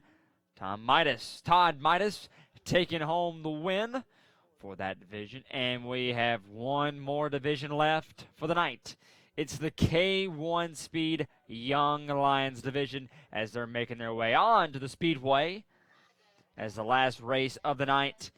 The Bojangles Summer Shootout, the K1 Speed Young Lions. If you're not familiar with K1 Speed, it's a local indoor karting facility about 5 miles, 5 miles east, probably, of Charlotte Motor West. Okay, west. You know, I'm all different directions here. Can't really remember it. So we're west. K1 Speed about 5 miles west of Charlotte Motor Speedway. Great indoor karting facility. If you're in the local area, check them out. They're actually spread out about 25 locations around the country. Coming out of Irvine, California. So go check them out. A small little town in California, and great many locations all over the country. So the Young Lions making their way onto the Speedway. And we're about to take it down to Steve Post and Tony Stevens. I know everybody would love me to call the race, but you know what? That's not what Mr. Doug Rice wants up in the booth. So, and all the people here. So, deck down, Steve Post, Tony Stevens. Take it away, boys. Ladies and gentlemen, 12 to 16 years of age, and these hot shots really know how to wheel around the quarter mile here at Charlotte Motor Speedway. It is going to be a dandy of a race here. 20 laps the distance, and they are going to get everything out of it as we get set to go. Looks like 1 to go. Field will be right around, and we'll go green.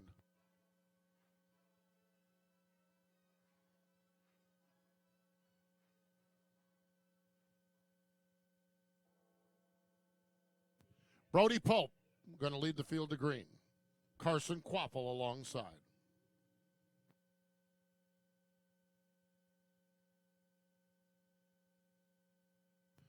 So the field is set. On the back straightaway, they are lined up side by side, double file shootout style formation behind the Bojangles pace car. That pace car gets out of the way. Brody Pope on the inside, Carson Quaffle on the outside, 20 laps the distance. The Young Lions division, we go green as they work their way down into turns 1 and 2. And we've got one around over in turn number 1. We'll stay green for the moment as the leaders dash off into turn number 3. Pope with the advantage as they head off turn 4. The caution lights will illuminate, and that will put us under yellow before we even complete lap number 1.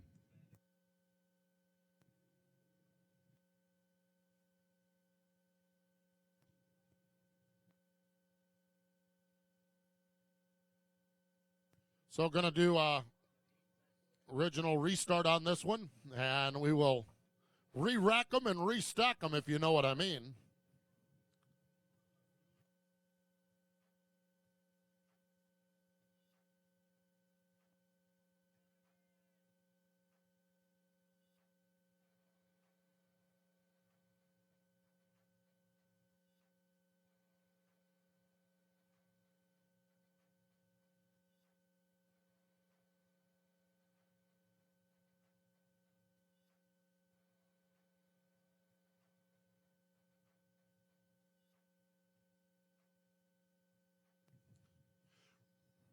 Brody Pope on the point.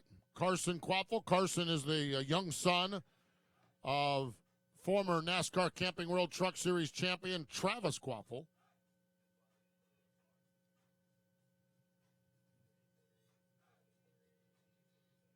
Got the 77 of Giovanni Bromani and the 66 of Zach Wells in row number 2. The 14th of Vincent Midas and the 10M of Alex McCullum. Garrett Maines in the number 1 car. Ashton Higgins in the 9. Eddie Thatcher in the 51. And Roy Hayes in the number 15 car. Those are your top 10 starters. They are lined up nicely behind that Bojangles pace car. Oh, boy. See what we can do this time as they roll into turn number 3. Pace car going to get out of harm's way. And the field is set into turn number 3. Up off from turn number 4. Look at this one. Here they come. Green lights are on, and we're racing here at Charlotte. 3 wide for a moment, back in about the 6th or 7th spot. They're still 3 wide with Maines on the outside, but look at this up front. Gio Bramante up to 2nd, gets around Carson Quappel, and we've got one around through turns 3 and 4. Still green for the moment as the leaders work their way back into the first set of turns. It is Pope leading the way onto the back straightaway.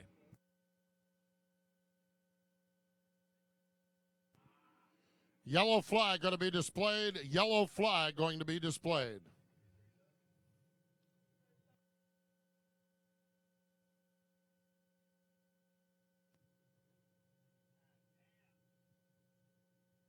Sam Meyer down here stuck. He's mired in the inside of the racetrack, and so yellow flag is out as push truck going to move in and see if we can get Sam refired and restarted here.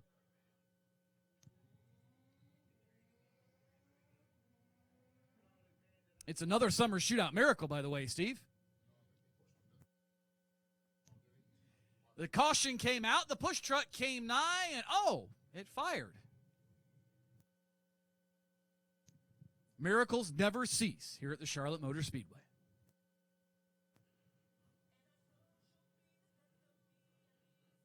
Pope going to be the leader. Giovanni Bromani in that 2nd spot.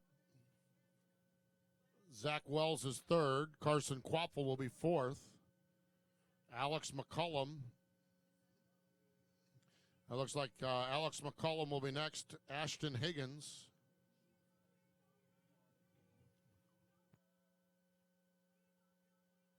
We see Garrett Maines out there, driver of that number 1 car. Garrett is a special contributor for Raceline, which is a nationally syndicated television program. You can catch it Saturday mornings at 9 o'clock on MAV TV. Make sure you visit the Human Tuning Group at the front entrance weekly here at Charlotte Motor Speedway or at Suite 327. They're going to have weekly autograph sessions by the In-Light Wellness Systems driver, which is Garrett Maines, and he is, of course, a junior commentator on Raceline and doing a nice job wheeling that number 1 car out there in position, looks like number 8 right now for Garrett Maines. They're going to choose on the back straightaway. 1 lap has been completed. Choose the inside, choose the outside. Zach Wells going to choose up top in that 66 car.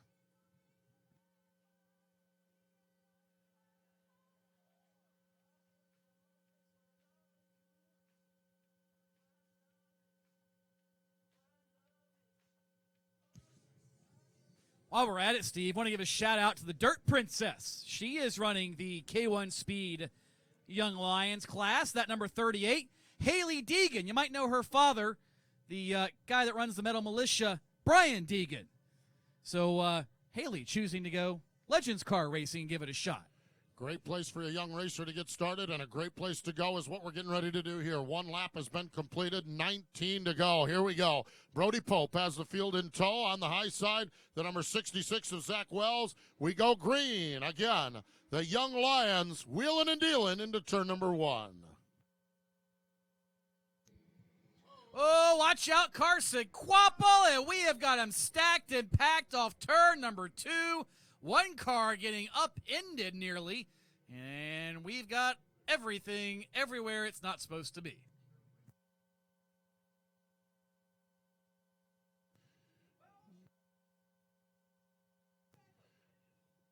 Yellow flag is out again. Having a little bit of a rough start here for these young racers. All of them chomping at the bit to get going here. And a couple of them remain over off turn number 2. Again, tomorrow night, gates open 5 o'clock. Heat races shortly after that, right around 7 o'clock. Here's a replay. Watch this. Oh, yeah. Quapple got around. Oh. Oh, clap your hands. Who wants to dance? Who wants to dance?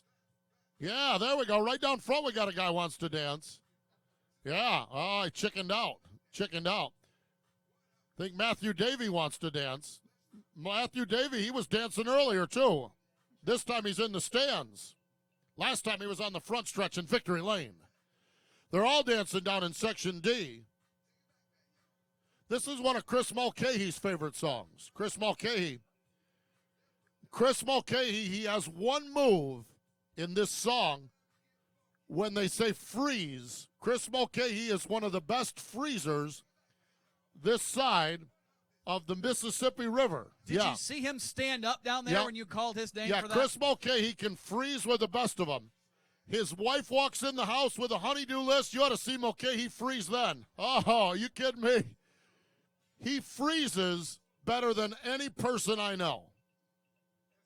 Let's go to work. They're dancing down here in Section E. I was going to say, the let's go to work part is not Mulcahy's forte.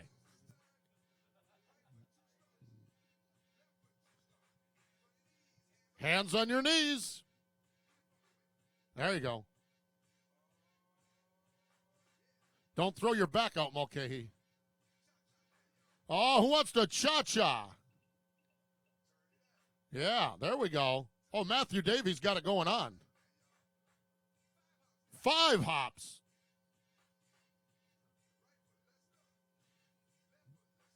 Yeah. Right.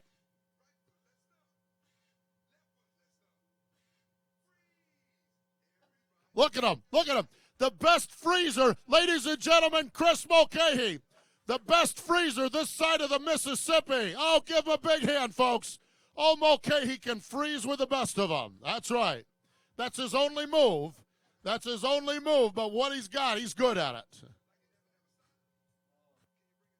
Yeah, bring it to the top. Yeah. Mom always said if you couldn't be good at it. Oh.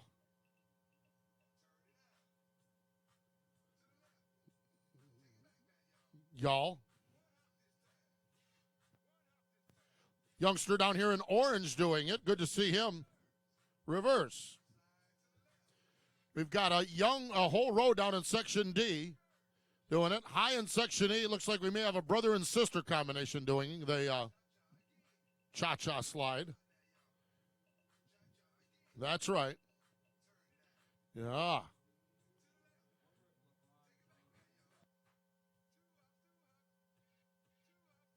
Two hops.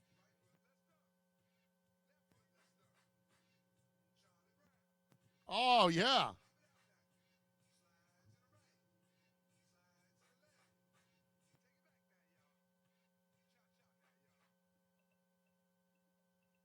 I think LeBron James just bummed a beer off a guy, too. You know, you'd think with that big championship he could afford one. You'd think with that MVP, LeBron James would have got his own beer, but he just stole one off from that guy. Yeah, how about that? Exactly. Does that mean he played defense? Yep. LeBron James, he won the chicken tossing contest earlier tonight, won the MVP last night, and he just got himself handed a cold, frosty beverage. 4 hops this time. Oh, my gosh. I don't know if we can handle it anymore. Wait, 4 hops in the beverage or 4 hops in the dance? There's some hops in that beverage, I'm sure.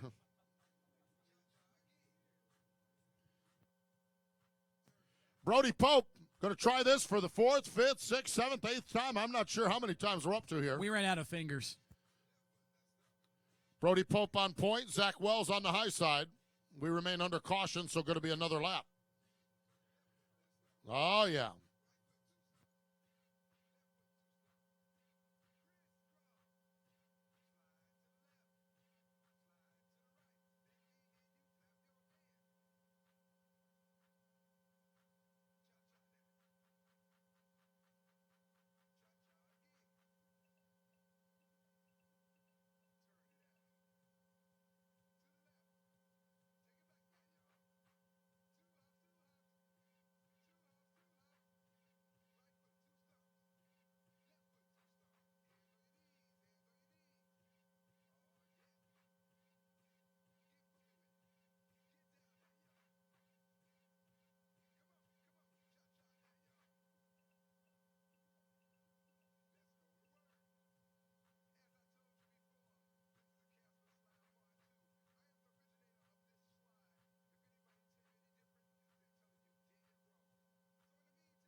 Oh, no. Oh, no. Someone is taking a leak or has a leak out on the race car.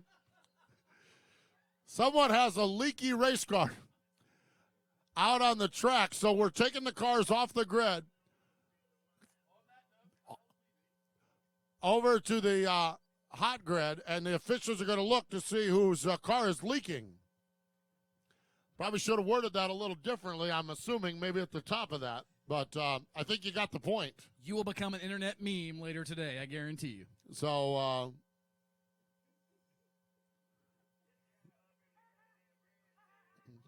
yeah, thank you, Pee-wee. So the U.S. Legends Car International officials now.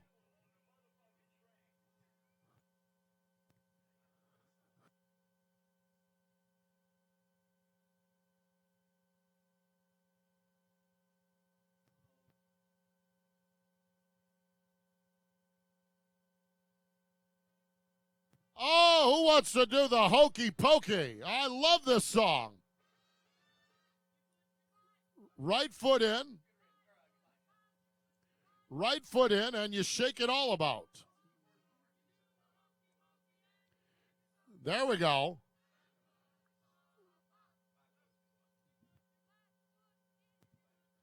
Left foot out. Left foot in. Oh, LeBron James is doing the hokey pokey. Oh, are you kidding me? You turn yourself about.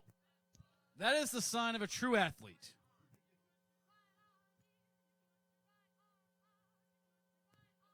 You know what to do. Shake it all about. Just don't spill your beer.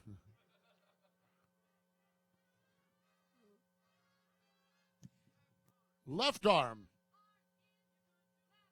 Oh. We got him down in Section E doing the hokey pokey. Whole bunch of them down there.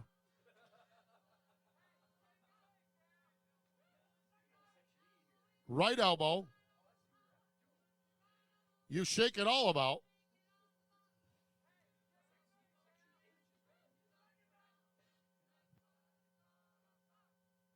Left elbow. Careful, sir. You almost elbowed him right in the head.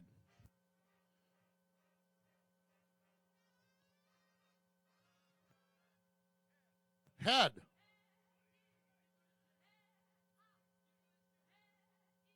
You shake it all about. Yeah. Are you kidding me? The hokey pokey. It's a Bojangles summer shootout tradition. Right hip. Right hip in. Don't throw anything out. Oh, the Landon Rap fans are dancing the hokey pokey. Left hip. This guy down here in gray, it looks like maybe his daughter down here in pink doing the hokey pokey. Yeah. Whole self.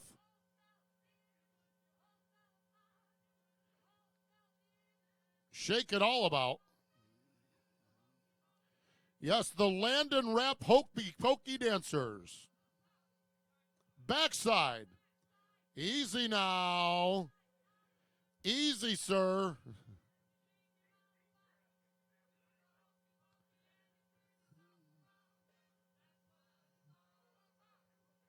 You do the hokey pokey. That's right.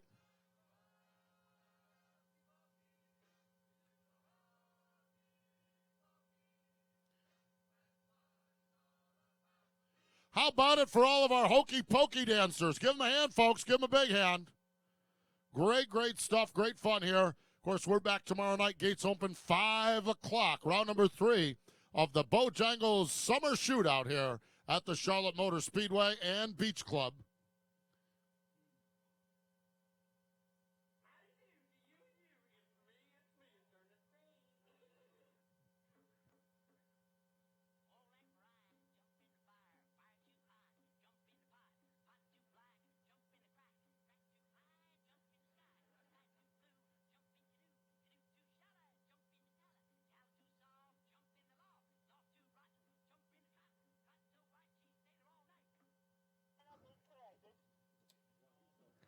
All right, race fans. Ford Martin again up here in the booth. They're in this mini red flag. It's back-to-back weeks. We've had a long red flag. It's not going to be as long as it was last week, but we are in a red flag, though. But I know everybody would love to sit here and listen to Steve Post try to do the hokey pokey, or at least listen to him try to do it, at least. Tony Stevens is just looking at Steve while he's just shaking his head. Steve is back down and looking at his Twitter, checking to see what's going on. Maybe he's getting some notification saying, Steve, please stop doing the hokey pokey. We don't want that at all. I don't know, but I think Steve might do a good job. Who knows? Who knows? But they're working, putting down the Charlotte Motor Speedway is now putting some Speedy Dry on the Speedway. If you notice what those two big boxes right there, they're two big bow boxes, and no, they're not filled up with food. Trust me, if I thought there was food in there, I would be the first one checking it out. If there was food in there, for sure. Well, again, fans, thank you for tuning in to tonight's broadcast of the Summer Shootout round number dos here this afternoon. This is just glad to have everybody here watching what's going on in round number 2 of the Summer Shootout. It's been an interesting night so far, to say. It's definitely been an interesting night. As we're waiting, as they're putting down some Speedy Dry here in the Speedway. Some of the fans are still dancing at the moment. Just messing around, seeing what's going on here in the meantime. Some fans still they were doing the hokey pokey a little bit ago. We had tennis balls today. They're trying to throw it at the race car. We've almost about had it all, really. It's definitely a challenge. You know, I know I'm up here by myself, and it's definitely tough doing something by yourself up here. I mean, I had Rob Albright, the man who goes, trouble in turn number 2. We have 2 cars in the wall. You know, that Rob Albright for PRN, the turn. So he was up here with me, and then he left. He left to go do Doug Rice's PRN at the track show. Left me up here all by myself. I don't know why he left me up here, so I'm just right here just hanging out, basically. Right now, I'm looking at the Bojangles Summer Shootout Round 2 page right here. If you have a question, post something. Say, if you have a question, say something really. Like it says right down here.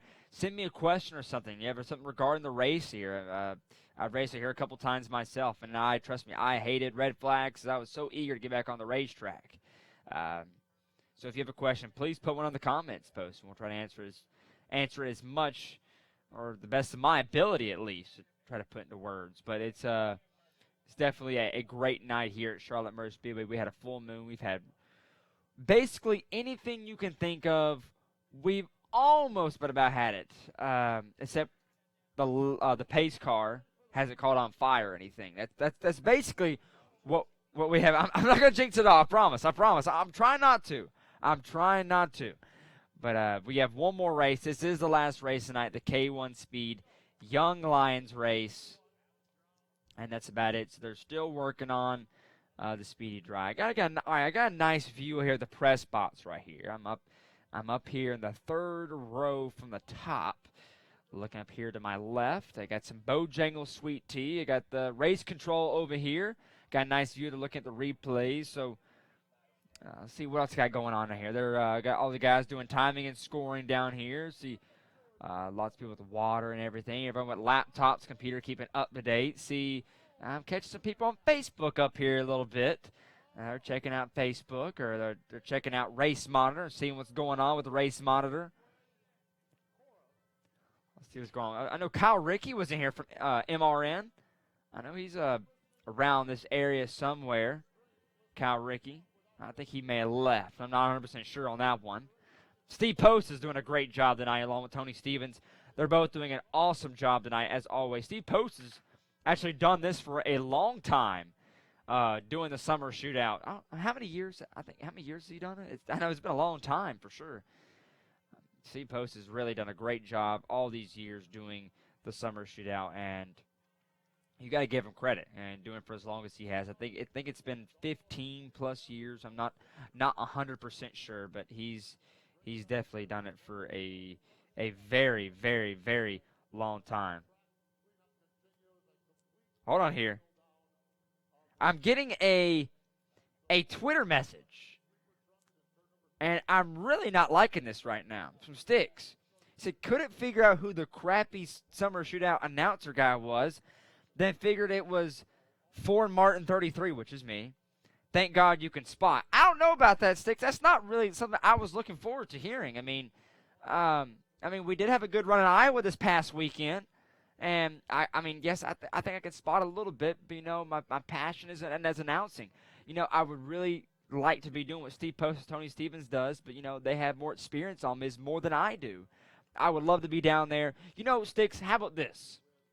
And I'm calling you out here on live, I guess you call it live computer streaming right now. Maybe if we had Ben Rhodes, we could have On Track with Ben Rhodes, Summer Shootout Edition. Maybe we can get Ben Rhodes up here. I think we would make a good combo right here. I think we would do a great job. If you still think my announcing's bad, go on to YouTube and search my demo reel. I think it might prove you wrong a little bit. I'm telling you, you might be laughing right now. I know you're watching, sit back on your nice 40-inch screen TV that you posted on Twitter. Thanks to your PS4, you're all set up and you're kicking back and relaxing. I think you know exactly what I'm talking about. Yeah, I'm calling you out. So hello to you and back in Louisville, Kentucky. But right now we got the front lights on, and the Young Lions are now starting to make their way back on to the Speedway. And the Young Lions presented by K1 Speed here at Charlotte Motor Speedway. So we still have some speedy dry, so when they take the green flag coming off turn number 4, some dust is going to spray up just a little bit. That's going to be based off the speedy dry still on the racetrack. Don't worry about that. It's going to blow away. It's not going to have any effect whatsoever. It's just speed dry there a little bit. As the pace cars are still driving through a little bit, Legend cars still trying to avoid it because they don't want all that speed dry on their tires. So when they get around the back straightaway, they'll shake it off just a little bit. Yeah, I agree. Let's get Ben Rose down there on Tuesday. Yeah, that's a great idea. I totally agree. Maybe he's off week after Gateway, so let's try to make it happen. We'd love Ben Rhodes up here. All right, let's take it back down to Steve Post for the calls and our turn number 3. 19 laps remaining. Brody Pope going to lead the field to green into turn number 3. Looks like we've got Zach Wells on the high side. Off turn number 4, green lights are on, and the young Lions are at it again, wheeling their cars down into turns 1 and 2. Tiptoeing through the speedy dry residue, what's left of it. Everybody gets through 1 and 2 without as much of an incident. And here comes that battle for second. Gio Bramante underneath of Zach Wells in the 66. Bramante now up to second. Third, Wells. Fourth, the white number 10 of Alex McCollum and Carson Quapple, despite that opening lap escapade, now up to fifth, while the battle for the lead is back to turn 3. Gio Bramante works to the low side of Brody Pope, that is, down to the inside. Give Bramante the top spot. Now Pope fending off the challenge of Zach Wells. Zach Wells, that black 66 car down low. It's not ended for Pope on the high side as Alex McCollum, the white 10N car, or 10M car, rolls to the low side. So rough lap there for Brody Pope as went from second to fourth. And we continue on as your front 5 automobiles, a little bit of a breakaway here at the head of the pack. A little bit of a breakaway, and Alex McCollum showing a lot of speed, very similar to what he has shown at Atlanta Motor Speedway earlier this week. Well, last week, and for that matter, this season. He's had a lot of success there, and now he is inside the top 3. That white number 10 off of turn number 2. Behind him, however, Brody Pope loses a spot to the number 51 of Eddie Thatcher. So Thatcher now to fourth as they work off turn number 4. Eddie Thatcher working his way forward there in that number 51 car, but there you see the race leader, Gio Bramante, working it up onto the back straightaway. Second spot is Zach Wells, that black number 66 car. Third spot, the white 10M machine of Alex McCollum. Fourth spot is Eddie Thatcher in the number 51. And completing the top 5 is Brody Pope in the number 43 car. Your front 3 automobiles working their way off the second corner onto the back straightaway. And the front 3 quickly is becoming the front 5 as Pope and Thatcher have reeled in that top trio, all chasing Gio Bramante in that number 77. And McCollum has caught the 66 of Zach Wells. That's a battle for the second spot off of turn number 2. McCollum, though, slipped and opened the door for Eddie Thatcher. Thatcher dives right down to the bottom in turn number 3, and Thatcher up to third, McCollum back to fourth.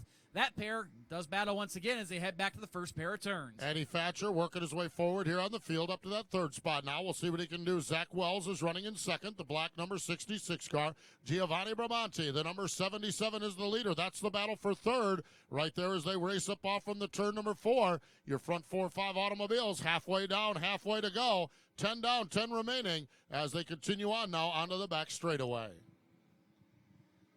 Well, starting to see Bramante get just a little bit smaller and a little bit smaller out that Bojangles windshield. In fact, he feels a little bit of pressure behind him as Eddie Thatcher all over the back bumper of Zach Wells into turn number 1. He'll shove Wells aside up the racetrack through turns 1 and 2. That means Alex McCollum is going to try to follow suit into turns 3 and 4. McCollum, he'll get right down to that white line, turn it left, and he now will claim third while Brody Pope tries to follow suit and do the exact same thing for position number 4. Again, all of this behind the leader, the 77 of Gio Bramante. Yeah, Zach Wells getting a quick shuffle here as they roll down into turn number 3, off from turn number 4, continuing on as the car spinning here on the front straightaway, able to keep going. We stay green as your leader works your way through, and now second and third place drivers have to navigate around that slower traffic as they work onto the back straightaway, and that opens it up for McCollum. McCollum sets the pick down in turn number 3, able to get back past Eddie Thatcher, and so give McCollum back the second spot. But while this is going on, Giovanni Bramante is stretching it out now at the front of the field. Everybody got around the Jake Johnson, number 17, and yes, that aided Bramante in pulling away from this field, but he's got something else to worry about out the windshield as we close in on the end of this one. Just 5 laps to go. Isabella Robusto, Daniel Wilkin, others, the tail of the field. They're now on the same straightaway as the leader, Bramante, and look who's moved back to second. Alex McCollum in the white number 10. He is coming and trying to catch Bramante as they work back to turn 1. McCollum in the second spot in that white car, and here's Eddie Thatcher all over his back bumper. Thatcher twisted sideways, about lost control of that car. He is bird dogging him. He is beating away on that back bumper, sends McCollum up the racetrack. Thatcher down at the inside, racing to turn 1. Best thing Gio Bramante can see in his mirrors is this right here as McCollum and Thatcher continue to fight one another for position number 2 into turn 3. Thatcher has it this time, but again, up the racetrack he'll go as Bramante crosses the stripe. Just a pair of circuits left and 3 slower cars in front of him, separating Giovanni Bramante from victory here at Charlotte. This battle for second, hot and heavy. Watch Eddie Thatcher will get right to the back bumper of McCollum. Bumper tag as they slide each other up the racetrack. White flag is out well in front of these drivers. They continue to flog each other's back bumper. While they're doing that off turn number 2, there's Giovanni Bramante working through some slower traffic into turn number 3. Sets that car right down on the white line off turn number 4. Winner tonight in the Young Lions, Giovanni Bramante scores the victory. Looks like Eddie Thatcher going to roll across the line second. Alex McCollum going to be third, and the rest of the field wrapping up a great night of racing here at the Charlotte Motor Speedway. And Gio Bramante, he is going to go to victory lane where he will get the chance to talk to Len Baticki.